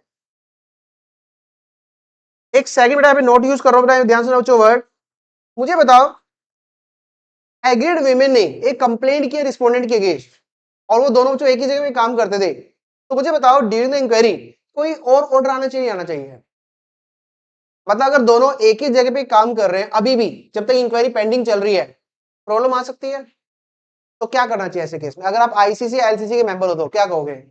या तो उस एग्रीड वीमेन को किसी दूसरे वर्क प्लेस में ट्रांसफर कर दो तब तक, ठीक है, या उसको छुट्टियां दे दो। हो सकता नहीं हो सकता बेटा हमें? तो चेक करो बेटा अभी कि ऐसे केस में जो क्या क्या एक्शन वहां पे दिया जाता है ड्यूरिंग द पेंडेंसी। बट अगर रिटर्न रिक्वेस्ट की गई है, किसकी तरफ से रिटर्न रिक्वेस्ट की गई है? एग्रीड वीमेन की तरफ से बच्चों को रिक्वेस्ट की गई है। दे दो बेटा ये। हाँ जी। तो बेटा देखो, ड्यूरिंग द पेंडेंसी जब इंक्वायरी चल रही है और एग्रीड वीमेन कहती है कि सर मैं यहाँ पे सेफ नहीं हूँ, ठीक है, यहाँ पे मैं यहाँ पे सेफ नहीं हूँ, तो उस केस में बच्चों जो आईसीसी है वो बच्चों रिकमेंड कर सकता है एम्प्लॉयर को, क्या है बच्चों यहाँ पे ऑर्डर दिया जा रहा है, या तो इस एग्रीड वीमेन को या फिर रिस्पोंडेंट को, जिसको भी लगता है किसी दूसरे वर्क प्लेस पे आप ट्रांसफर कर दो तब तक, या फिर एक काम करो लीव ग्रांट कर दो, रिस्पोंडेंट को नहीं, किसको किसको लीव ग्रांट कर दो? इंक्वायरी कितना टाइम चलने वाली है? तो 90 डेज, तो 3 मंथ्स की इंक्वायरी, उसको लीव दे दो। या फिर आपको लगता है कुछ और रिलीफ बन सकता है तो वो दे दो आप।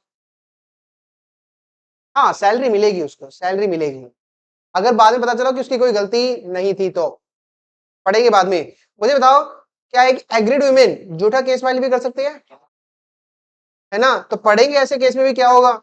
ऐसे नहीं बेचारे उस रिस्पोंडेंट को पकड़ लेंगे, ठीक है ना। तो खाली हम प्रिवेंशन ही पढ़ेंगे, पावर्स भी पढ़ेंगे, है ना साची? ठीक है। तो यहाँ पे लिखो बेटा, यहाँ पे दूसरा पॉइंट इसी के साथ लिख लो, दूसरा point that's called the action,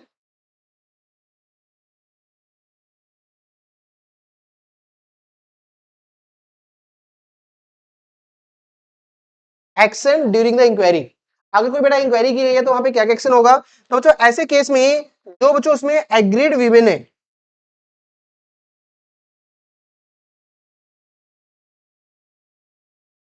सबसे पहले बेटा वो रिक्वेस्ट करेगी, अगर केस या तो आईसीसी में है या फिर एलसीसी में है, जहां भी केस गया था, तो वहां पे रिक्वेस्ट करेगी sir I am not safe, मैं यहाँ पे सेफ नहीं हूं, ठीक है। तो उसके बाद बच्चों जो आईसीसी या एलसीसी है वो ऑर्डर देगा एम्प्लॉयर को।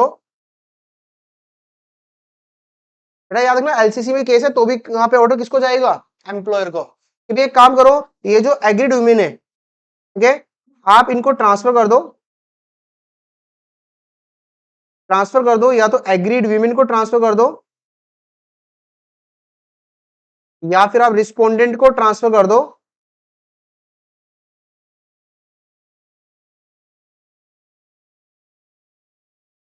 एनी अदर प्लेस, वहां पे इसको ट्रांसफर कर दो। या फिर आप दूसरा क्या कर सकते हो, लीव ग्रांट कर दो टू एग्रीड वीमेन। कितने टाइम के लिए? फॉर 3 मंथ्स, या फिर कोई और रिलीफ जो आपको लगता है, तो एनी अदर रिलीफ वो आप इसको प्रोवाइड कर सकते हो। तो ये रिलीफ बेटा वहां पे प्रोवाइड करनी है, ये रिलीफ वहां पे प्रोवाइड करनी है।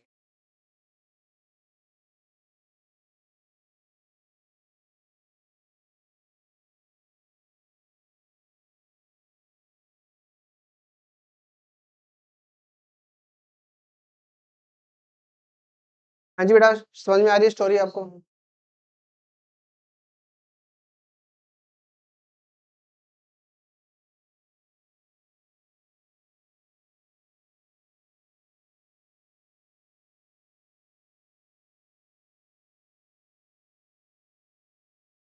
कहां पर है?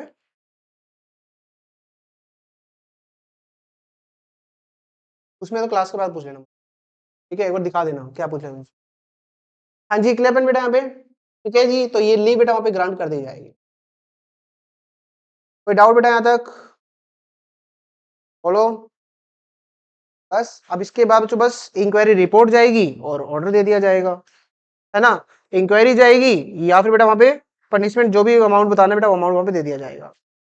अब जो तो फाइनल स्टेज आ चुकी है, that's called the inquiry report जो बन चुकी थी। इंक्वायरी रिपोर्ट के बाद जो उस केस में क्या क्या उसका प्रोसीजर होगा ये आपको जो यहाँ पे बताया गया कि कैसे बेटा यहाँ पे प्रोसेस फॉलो किया जाएगा। तो पहले एक काम करते हैं बेटा, ये पूरा पॉइंट इसमें पढ़ते हैं, फिर इसके बाद इसको कैसे स्टेप वाइज लिखना है वो हमने यहाँ पे करना है। अभी तक मैंने सिर्फ आपको बताया, सिर्फ 2 स्टेप बताए हैं आपको। पहला कंप्लेंट फाइल की है, नंबर 2 इंक्वायरी की है, ठीक है? और जो पॉइंट अभी आपका था ना कि वहां पे हम एग्रीड को या रिस्पोंडेंट को हम ट्रांसफर कर देंगे या लीव ग्रांट कर देंगे, तो ये बेटा उसी का ही नोट आप लिख सकते हो कि ड्यूरिंग द इंक्वायरी क्या क्या ऑर्डर और वहां पे आ सकता है, ठीक है जी। लेकिन बेटा अब यहाँ पे स्टेप नंबर 3 आपका बेटा यहाँ पे क्या आ रहा है कि जो जो इंक्वायरी रिपोर्ट आ चुकी है, तो इसको मैं यहाँ पे नाम दूंगा, this is called the final proceeding. अब यहाँ बेटा हम फाइनल प्रोसीडिंग कर रहे हैं कि इंक्वायरी रिपोर्ट आने के बाद क्या करना है। तो इंक्वायरी रिपोर्ट आ गई तो दो ही चीज हो सकती है, या तो रिस्पोंडेंट फाउंड गिल्टी या रिस्पोंडेंट फाउंड नॉट गिल्टी। अब मुझे बताओ, अगर रिस्पोंडेंट इंक्वायरी रिपोर्ट से पता चला कि रिस्पोंडेंट की कोई गलती नहीं थी, अब बताओ क्या होगा बेटा इस केस में? केस खत्म, केस खत्म हो जाएगा नहीं हो जाएगा? चेक करो बेटा पे, तो फर्स्ट पॉइंट बेटा वही ले रहा है, ध्यान से पढ़ो। हाँ जी, तो बेटा यहाँ पे ना जो भी रिपोर्ट तैयार हुई है वो रिपोर्ट किसको भेज दी जाएगी? एम्प्लॉयर का डिस्ट्रिक्ट ऑफिसर। क्या क्या बेटा है, क्यों आ रहा है बेटा यहाँ पे? एम्प्लॉयर वर्ड कब यूज करूंगा? केस आईसीसी में था। डिस्ट्रिक्ट ऑफिसर वर्ड कब यूज करूंगा? बेटा कितने टाइम में रिपोर्ट भेजी जाएगी? इंक्वायरी होने के बाद 10 डेज में, ठीक है? और साथ में बेटा वो रिपोर्ट किसको दी जाएगी? जो जो दोनों पार्टी उनको भी दी जाएगी। उस रिपोर्ट के बारे में दोनों को बताया जाएगा कि क्या ये पर्सन गिल्टी है या नहीं है। तो दिस इज स्टेप नंबर 1 कि इसमें जो भी इंक्वायरी हो गई थी, कितने टाइम में इंक्वायरी कंप्लीट हो जाती थी? 90 डेज। 90 डेज के बाद कितने टाइम में बच्चों भेजनी है पार्टी को हमें? 10 दिन में। अब तो इसके बाद दो चीजें हो सकती है, या तो वो इस कंक्लूजन में पहुंचे हैं कि जो एलिगेशंस था वो प्रूव नहीं हो पाया, वो प्रूव नहीं हो पाया, तो इसका मतलब रिस्पोंडेंट की वो गलती प्रूव नहीं हो पाई। तो बच्चों उस केस में अब वहां पे क्या रिकमेंड किया जाएगा कि सर इसके अगेंस्ट कोई भी एक्शन नहीं बनता, क्योंकि यहाँ पे प्रूव नहीं हो पाया। और अगर बच्चों दूसरा पॉइंट बनता है, अगर ये प्रूव हो गया कि हाँ पे इसने ऐसा किया था, एलिगेशन बच्चों क्या हो चुके हैं? प्रूव हो चुके हैं, तो बेटा अब यहाँ पे रिकमेंड किया जाएगा इंक्वायरी रिपोर्ट के अकॉर्डिंग कि सर एक्शन लीजिए, इसके अगेंस्ट एक्शन लीजिए, रिस्पोंडेंट के अगेंस्ट। अभी देखो एक्शन कैसे लिया जाएगा, सेम थिंग, या तो सर्विस रूल्स बने होंगे उसके अकॉर्डिंग एक्शन लिया जाएगा, अगर सर्विस रूल्स नहीं है तो समझाया वर्ड यहाँ पर। एंड साथ में बच्चों देखो लिखा गया वर्ड पढ़ो यहाँ पे, as per the service rule पे एक्शन लिया जाएगा, या फिर अगर कोई रूल नहीं है तो एज में बी प्रिस्क्राइब। और साथ में क्या लगता है उसकी सैलरी भी डिडक्ट होगी क्या? हाँ जी, आंसर यस। किस चीज की सैलरी डिडक्ट हो रही है? कि जितना कॉम्पनसेशन यहाँ पर पे किया जा रहा है, किसको पे किया जा रहा है? एग्रीड वुमेन को पे किया जा रहा है। वर्ड समझा रहे बेटा हमें पॉइंट, ठीक है? तो क्या उसकी सैलरी बेटा हमें कट कर सकते हैं, तो यहाँ पे ये वर्ड भी छोड़ देना, डायरेक्टली पढ़ो, to deduct from the salary या वेजी जो भी को मिल रही है, as may be consider appropriate to be paid to the, किसको पे करना है या फिर किसको पे करना है बेटा? बेटा वहां पे इसको पे करना पड़ेगा, इट्स कंपल्सरी।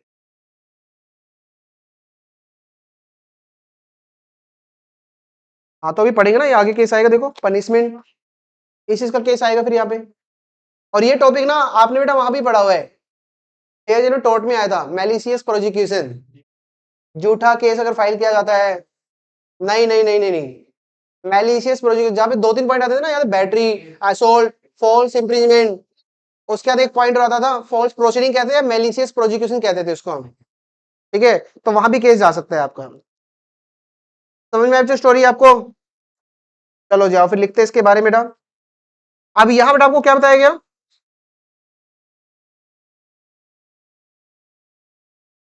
इंक्वायरी रिपोर्ट जो होगी बेटा वो सबमिट की जाएगी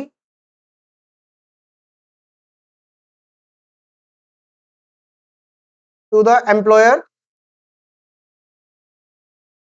या फिर district officer, as the case may be, as the case may be. और ये कितने टाइम में सबमिट की जाएगी इंक्वायरी रिपोर्ट? 10 डेज में, 10 days from the date of completion of inquiry।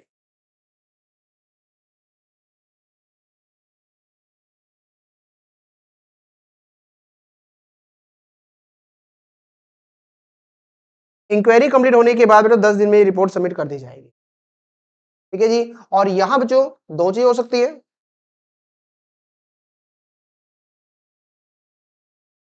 Conclusion of inquiry बेटा यहां पे क्या आया है, या तो जो एलिगेशंस लगाए गए थे, जो आरोप लगाए गए थे, allegations against respondent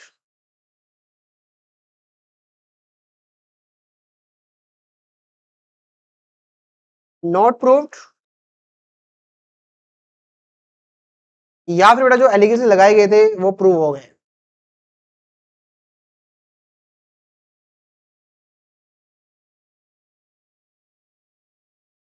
allegations against respondent proved, allegations against respondent not proved या फिर प्रूव्ड। बेटा अगर वो प्रूव नहीं होते तो यहां पे रिकमेंड किया जाएगा कि सर इसके अगेंस्ट कोई एक्शन नहीं बनता, नो एक्शन। और अगर ऑब्वियसली बेटा हमें अगर ये प्रूव हो गया तो दो चीजें होंगी, नंबर 1 एक तो एक्शन लिया जाएगा,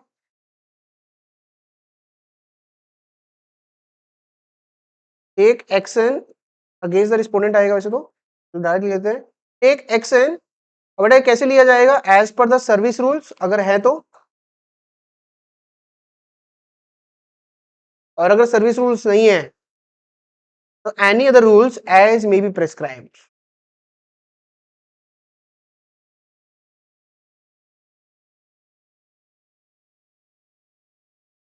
एज मे प्रेस्क्राइब। ठीक है, प्लस साथ में बेटा क्या उसकी सैलरी भी डिडक्ट की जाएगी क्या? यस, तो उसकी सैलरी भी डिडक्ट यहाँ पे की जाएगी। जो भी कॉम्पनसेशन पे करना है हमें विमेन को, तो बेटा उसकी सैलरी वहां पे डिडक्ट की जाएगी, सैलरी।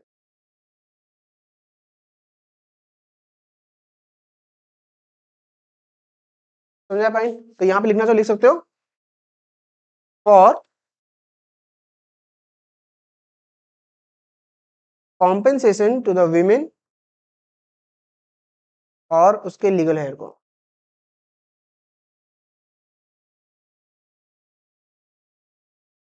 उसके लिए भी जो यहाँ पे सैलरी उसकी डिडक्ट कर दी जाएगी। अब जो क्वेश्चन आता है कि जब यहाँ पे कितना कॉम्पनसेशन एक एग्रीड वुमेन को मिलेगा, तो ये भी जो एग्जाम में कभी पूछा जाता है टॉपिक, तो ये कैसे बच्चों यहाँ पे डिटरमाइन किया जाएगा कि एक एग्रीड वुमेन को कितना बच्चों कॉम्पनसेशन मिलना चाहिए। ठीक है, यहाँ पे मुझे बताओ, एक पर्सन जो जो रिस्पोंडेंट है वो ना, वो जो यहाँ पे कंपनी में ना 10,000 रुपये महीना कमाता था, ठीक है, क्या उसके ऊपर 50 लाख रुपए कॉम्पनसेशन लगा दे? हाँ, मतलब अल्टीमेटली फिर आईसीसी और एलसीसी क्या करना चाहते हैं, फिर तो बेटा उसको जानबूझ के आप उसको फंसाना चाहते हो कि भाई चलो ठीक है भाई, फिर तो बड़ा वाला कंपनसेशन आप पे करोगे। ठीक है, तो इससे बेटर तो उसको आप जेल दे दो। आपको लगता है भी तो उसको जेल में जा सकता है। तो यहां बच्चों देखो इसके साथ ना, जो आप इंक्वायरी रिपोर्ट के बारे में लिखोगे आप, ठीक है, तो इसके साथ ये जो लिखना है आपको कि ये कॉम्पनसेशन कैसे डिटरमाइन किया जाएगा, डिटर्मिनेशन ऑफ द कॉम्पनसेशन। और बेटा ये टॉपिक मुझे लगता है कि इस बार आपका आ सकता है, it's a very very important. ये कॉम्पनसेशन, जो कॉम्पनसेशन डिटरमाइन करते वक्त क्या क्या फैक्टर चेक किए जाएंगे, एक एग्रीड वुमेन को क्या क्या कॉम्पनसेशन मिलना चाहिए, चेक करो बेटा क्या क्या बताया गया बच्चों। नंबर 1, हाँ जी, तो जो अमाउंट देखा जाएगा तो सबसे पहले आईसीसी एलसीसी क्या कंसीडर करेंगे, mental trauma, pain, suffering, emotional distress, जो किसको हुआ बेटा, तो बेटा कितना उसको हुआ, ये मैटर सबसे पहले कंसीडर किया जाएगा। दूसरा बेटा क्या कंसीडर किया जाएगा, उसको कितना उसका करियर अपॉर्चुनिटी अब खत्म हो गई, मतलब इस इंसिडेंट के बाद उस एग्रीड वुमेन की करियर अपॉर्चुनिटी पे लोगों को लॉस हुआ है नहीं हुआ है, उसके बेस पे कुछ अमाउंट हमें डिटरमाइन किया जाएगा। तीसरा बेटा हमें क्या चेक किया जाएगा कि उसके कितने मेडिकल एक्सपेंस हुए रिगार्डिंग द फिजिकल, या फिर जो भी वहां पे क्या बोलते हैं इसको, साइकेट्रिक, है ना, तो जो भी उसका हुआ है तो ये ट्रीटमेंट के रिगार्डिंग, ठीक है, तो वो भी डिटरमाइन किया जाएगा। और फोर्थ में यहाँ पे क्या चेक किया जाएगा, जो रिस्पोंडेंट है कि उसके बच्चों इनकम कितना, उसका फाइनेंशियल स्टेटस कितना है। एंड फिफ्थ में यहाँ पे क्या चेक किया जाएगा, ये अमाउंट लमसम में मिलना चाहिए या इंस्टॉलमेंट में मिलना चाहिए, समझ में बढ़िया यहाँ पे। तो ये सारी चीजें जो फैक्टर चेक करके देन जो एग्रीड को चेक किया जाएगा कि उसको कितना कॉम्पनसेशन यहाँ पे मिलना चाहिए, ठीक है यहाँ पे। तो क्या क्या जो फैक्टर चेक करेंगे, कितना उसको जो pain, mental trauma, suffering, emotional distress, number 2 उसका मेडिकल एक्सपेंसेस या loss in the career opportunities, income and the financial statement of the respondent, clear, कि उसका रिस्पोंडेंट का फाइनेंशियल स्टेटस क्या है। लास्ट में जो क्या चेक किया जाएगा, ठीक है जी, अमाउंट कैसे मिलना है उसको। तो यहां पे लिखो, यहां पर that is how to determine,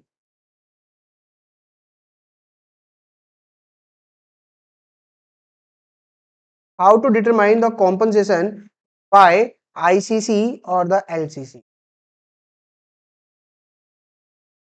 ये इसमें जो हम बात करें ना बेटा अभी, तो इसके जो कॉम्पनसेशन उसको मिलेगा विमेन को, तो ये कॉम्पनसेशन डिटरमाइन करते वक्त क्या क्या फैक्टर चेक किए जाएंगे, तो आप इसी को ही इसी स्टेप में नोट की फॉर्म में लिख देना है यहाँ पर कि हम ये कॉम्पनसेशन डिटरमाइन करते वक्त क्या क्या जो आईसीसी एलसीसी जो है वो क्या क्या जो फैक्टर वहां पे चेक करेगा उसके बारे में आपको बता रहा है, ठीक है बेटा हमें, कि वहां पे क्या क्या जो फैक्टर चेक किए जाएंगे। तो जो क्या क्या फैक्टर चेक किए जाएंगे, तो क्या क्या जो बताया गया, नंबर 1 फैक्टर जो कंसीडर किए जाएंगे बेटा, that's called the mental trauma, pain, emotional distress, जो एग्रीड वीमेन को हुआ है बेटा। Second one, loss in the career opportunity.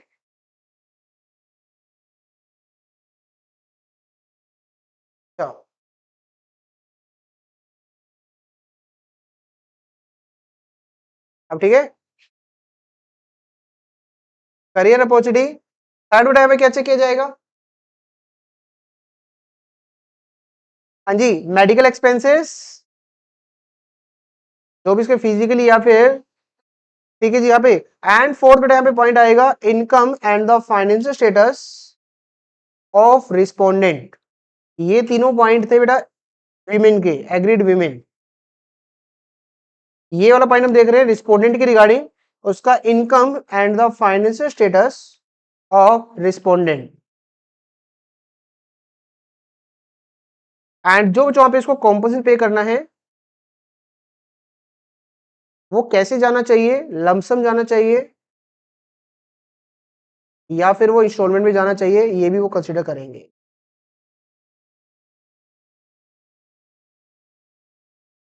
तो ये सारे फैक्टर बेटा उसको चेक करने पड़ेंगे जहां पे रिस्पोंडेंट से जो अमाउंट जो लिया जाएगा।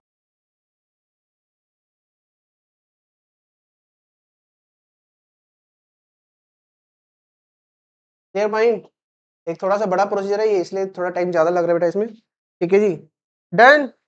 बोलो जो समझ में आया माइंड, कोई डाउट यहां तक। आप जो बीच में एक पॉइंट पढ़ते बेटा, मुझे बताओ जो भी अमाउंट रिकवर किया जाएगा, अगर वो अमाउंट देने से मना करता है तो कुछ भी कर लो मैं अमाउंट पे नहीं करूंगा। तो आपको बेटा याद है बोनस एक्ट, ग्रेजुएटी एक्ट, कि वहां पे एक सर्टिफिकेट बनाया जाता था, उस सर्टिफिकेट लेने वाला उसको बिल्कुल ऐसे ट्रीट करेगा, डिस्ट्रिक्ट ऑफिसर उसको ऐसे ट्रीट करेगा जैसे कि arrear of the land revenue है। बोल गए पूरा, है ना, बोनस एक्ट, ग्रेजुएट में बेटा आता था। तो बच्चों ये देखो यहाँ पे सेम थिंग, बच्चों यहाँ पे ना ये कैसे बच्चों उसको रिकवर किया जाएगा, as the arrear of to the concern district officer. And बच्चों साथ में लिखा गया है एम्प्लॉय डिस्ट्रिक्ट ऑफिसर बच्चों जो भी रिकमेंडेशन देगा रिसिप्ट होने के बाद कितने टाइम से रिकमेंड किया जाएगा, 60 डेज में जो हमें कहा जाएगा कि अमाउंट कब पे करना है, कितना भी पे करना है। ठीक है, यहाँ पे नॉट एन इंपॉर्टेंट, ये स्टोरी में लिखना चाहो लिख सकते हो, बाकी जरूरी नहीं है। मेन 2 पॉइंट जो लिखना है आपको, एक्शन लेना है एंड साथ में जो क्या करना है आपको, इस बार। ठीक है जी, तो जो मेन प्रोसीजर बच्चा यहाँ पे आपका कंप्लीट हो गया है। अब जो बाकी इसमें पॉइंट रहेगा बेटा वो मिसलेनियस का ही पार्ट है आपका। तो मेन पॉइंट बेटा आपने क्या क्या पढ़ा, सबसे पहले बेटा यहाँ पे कंप्लेंट फाइल की जाएगी। नंबर 2 यहाँ पे क्या किया जाएगा बेटा, इंक्वायरी की जाएगी, या कॉन्सलेशन करना तो कॉन्सलेशन किया जाएगा, और इंक्वायरी के बाद फाइनल प्रोसीडिंग क्या होगी बेटा, ये आपको इसमें लिखना है। ठीक है, यहाँ पे एक बार पूरा रिवाइज करा दूं क्या क्या बच्चों लिखा है। ओके चलो पढ़ते हैं। तो बेटा इसमें कंप्लेंट मुझे बताओ कितने टाइम में जाएगी, 3 मंथ्स। कहां से 3 months, from the date of incident. अगर सीरीज ऑफ द इंसिडेंट होता है तो लास्ट इंसिडेंट से 3 मंथ। एक्सटेंशन पॉसिबल है क्या, कितनी, 3 मंथ्स की। और अगर वो रिटन फॉर्म में लिखना है, अगर वो एबल नहीं है रिटन फॉर्म में लिखने के लिए, तो रीजनेबल असिस्टेंस प्रोवाइड की जाएगी उसको रिटन फॉर्म में लिखने के लिए। अगर वो जो केस फाइल नहीं कर पा रही है तो क्या उसके बिहाफ पर उसके लीगल हेयर कर सकता है, कर सकता है बेटा वहां पे। सेकंड वन, काउंसलेशन के लिए कब जाएगा, एक तो नंबर 1 इंक्वायरी से पहले काउंसलेशन होगा। नंबर 2 अगर कौन रिक्वेस्ट करता है, एग्रीड वुमेन अगर रिक्वेस्ट करती है। मॉनेटरी सेटलमेंट कभी भी जो काउंसलेशन का पार्ट नहीं होगा। ठीक है, नेक्स्ट वन, अगर कोई सेटलमेंट हो जाती है तो क्या क्या जो किया जाएगा, वहां पे आईसीसी या एलसीसी उस स्टेटमेंट को रिकॉर्ड करेगा, और वो रिपोर्ट किसको फॉरवर्ड करेगा, एम्प्लॉयर को या फिर डिस्ट्रिक्ट ऑफिसर को जो फॉरवर्ड करेगा, साथ में एग्रीड वुमेन और रिस्पोंडेंट को भी फॉरवर्ड करेगा। ठीक है, और अगर वो सेटलमेंट हो जाती है तो जो अब आगे कोई इंक्वायरी नहीं होगी, कोई फर्दर इंक्वायरी नहीं होगी बेटा। नेक्स्ट पॉइंट बेटा पे, अगर इंक्वायरी होती है तो अगर रिस्पोंडेंट एम्प्लॉई है तो इंक्वायरी कैसे की जाएगी, as per the service rules. अगर कोई सर्विस रूल्स एग्जिस्ट नहीं करते तो एज में प्रिस्क्राइब। नेक्स्ट वन, अगर कोई डोमेस्टिक वर्कर है तो एलसीसी जो है उसको फॉरवर्ड कर देगा पुलिस को।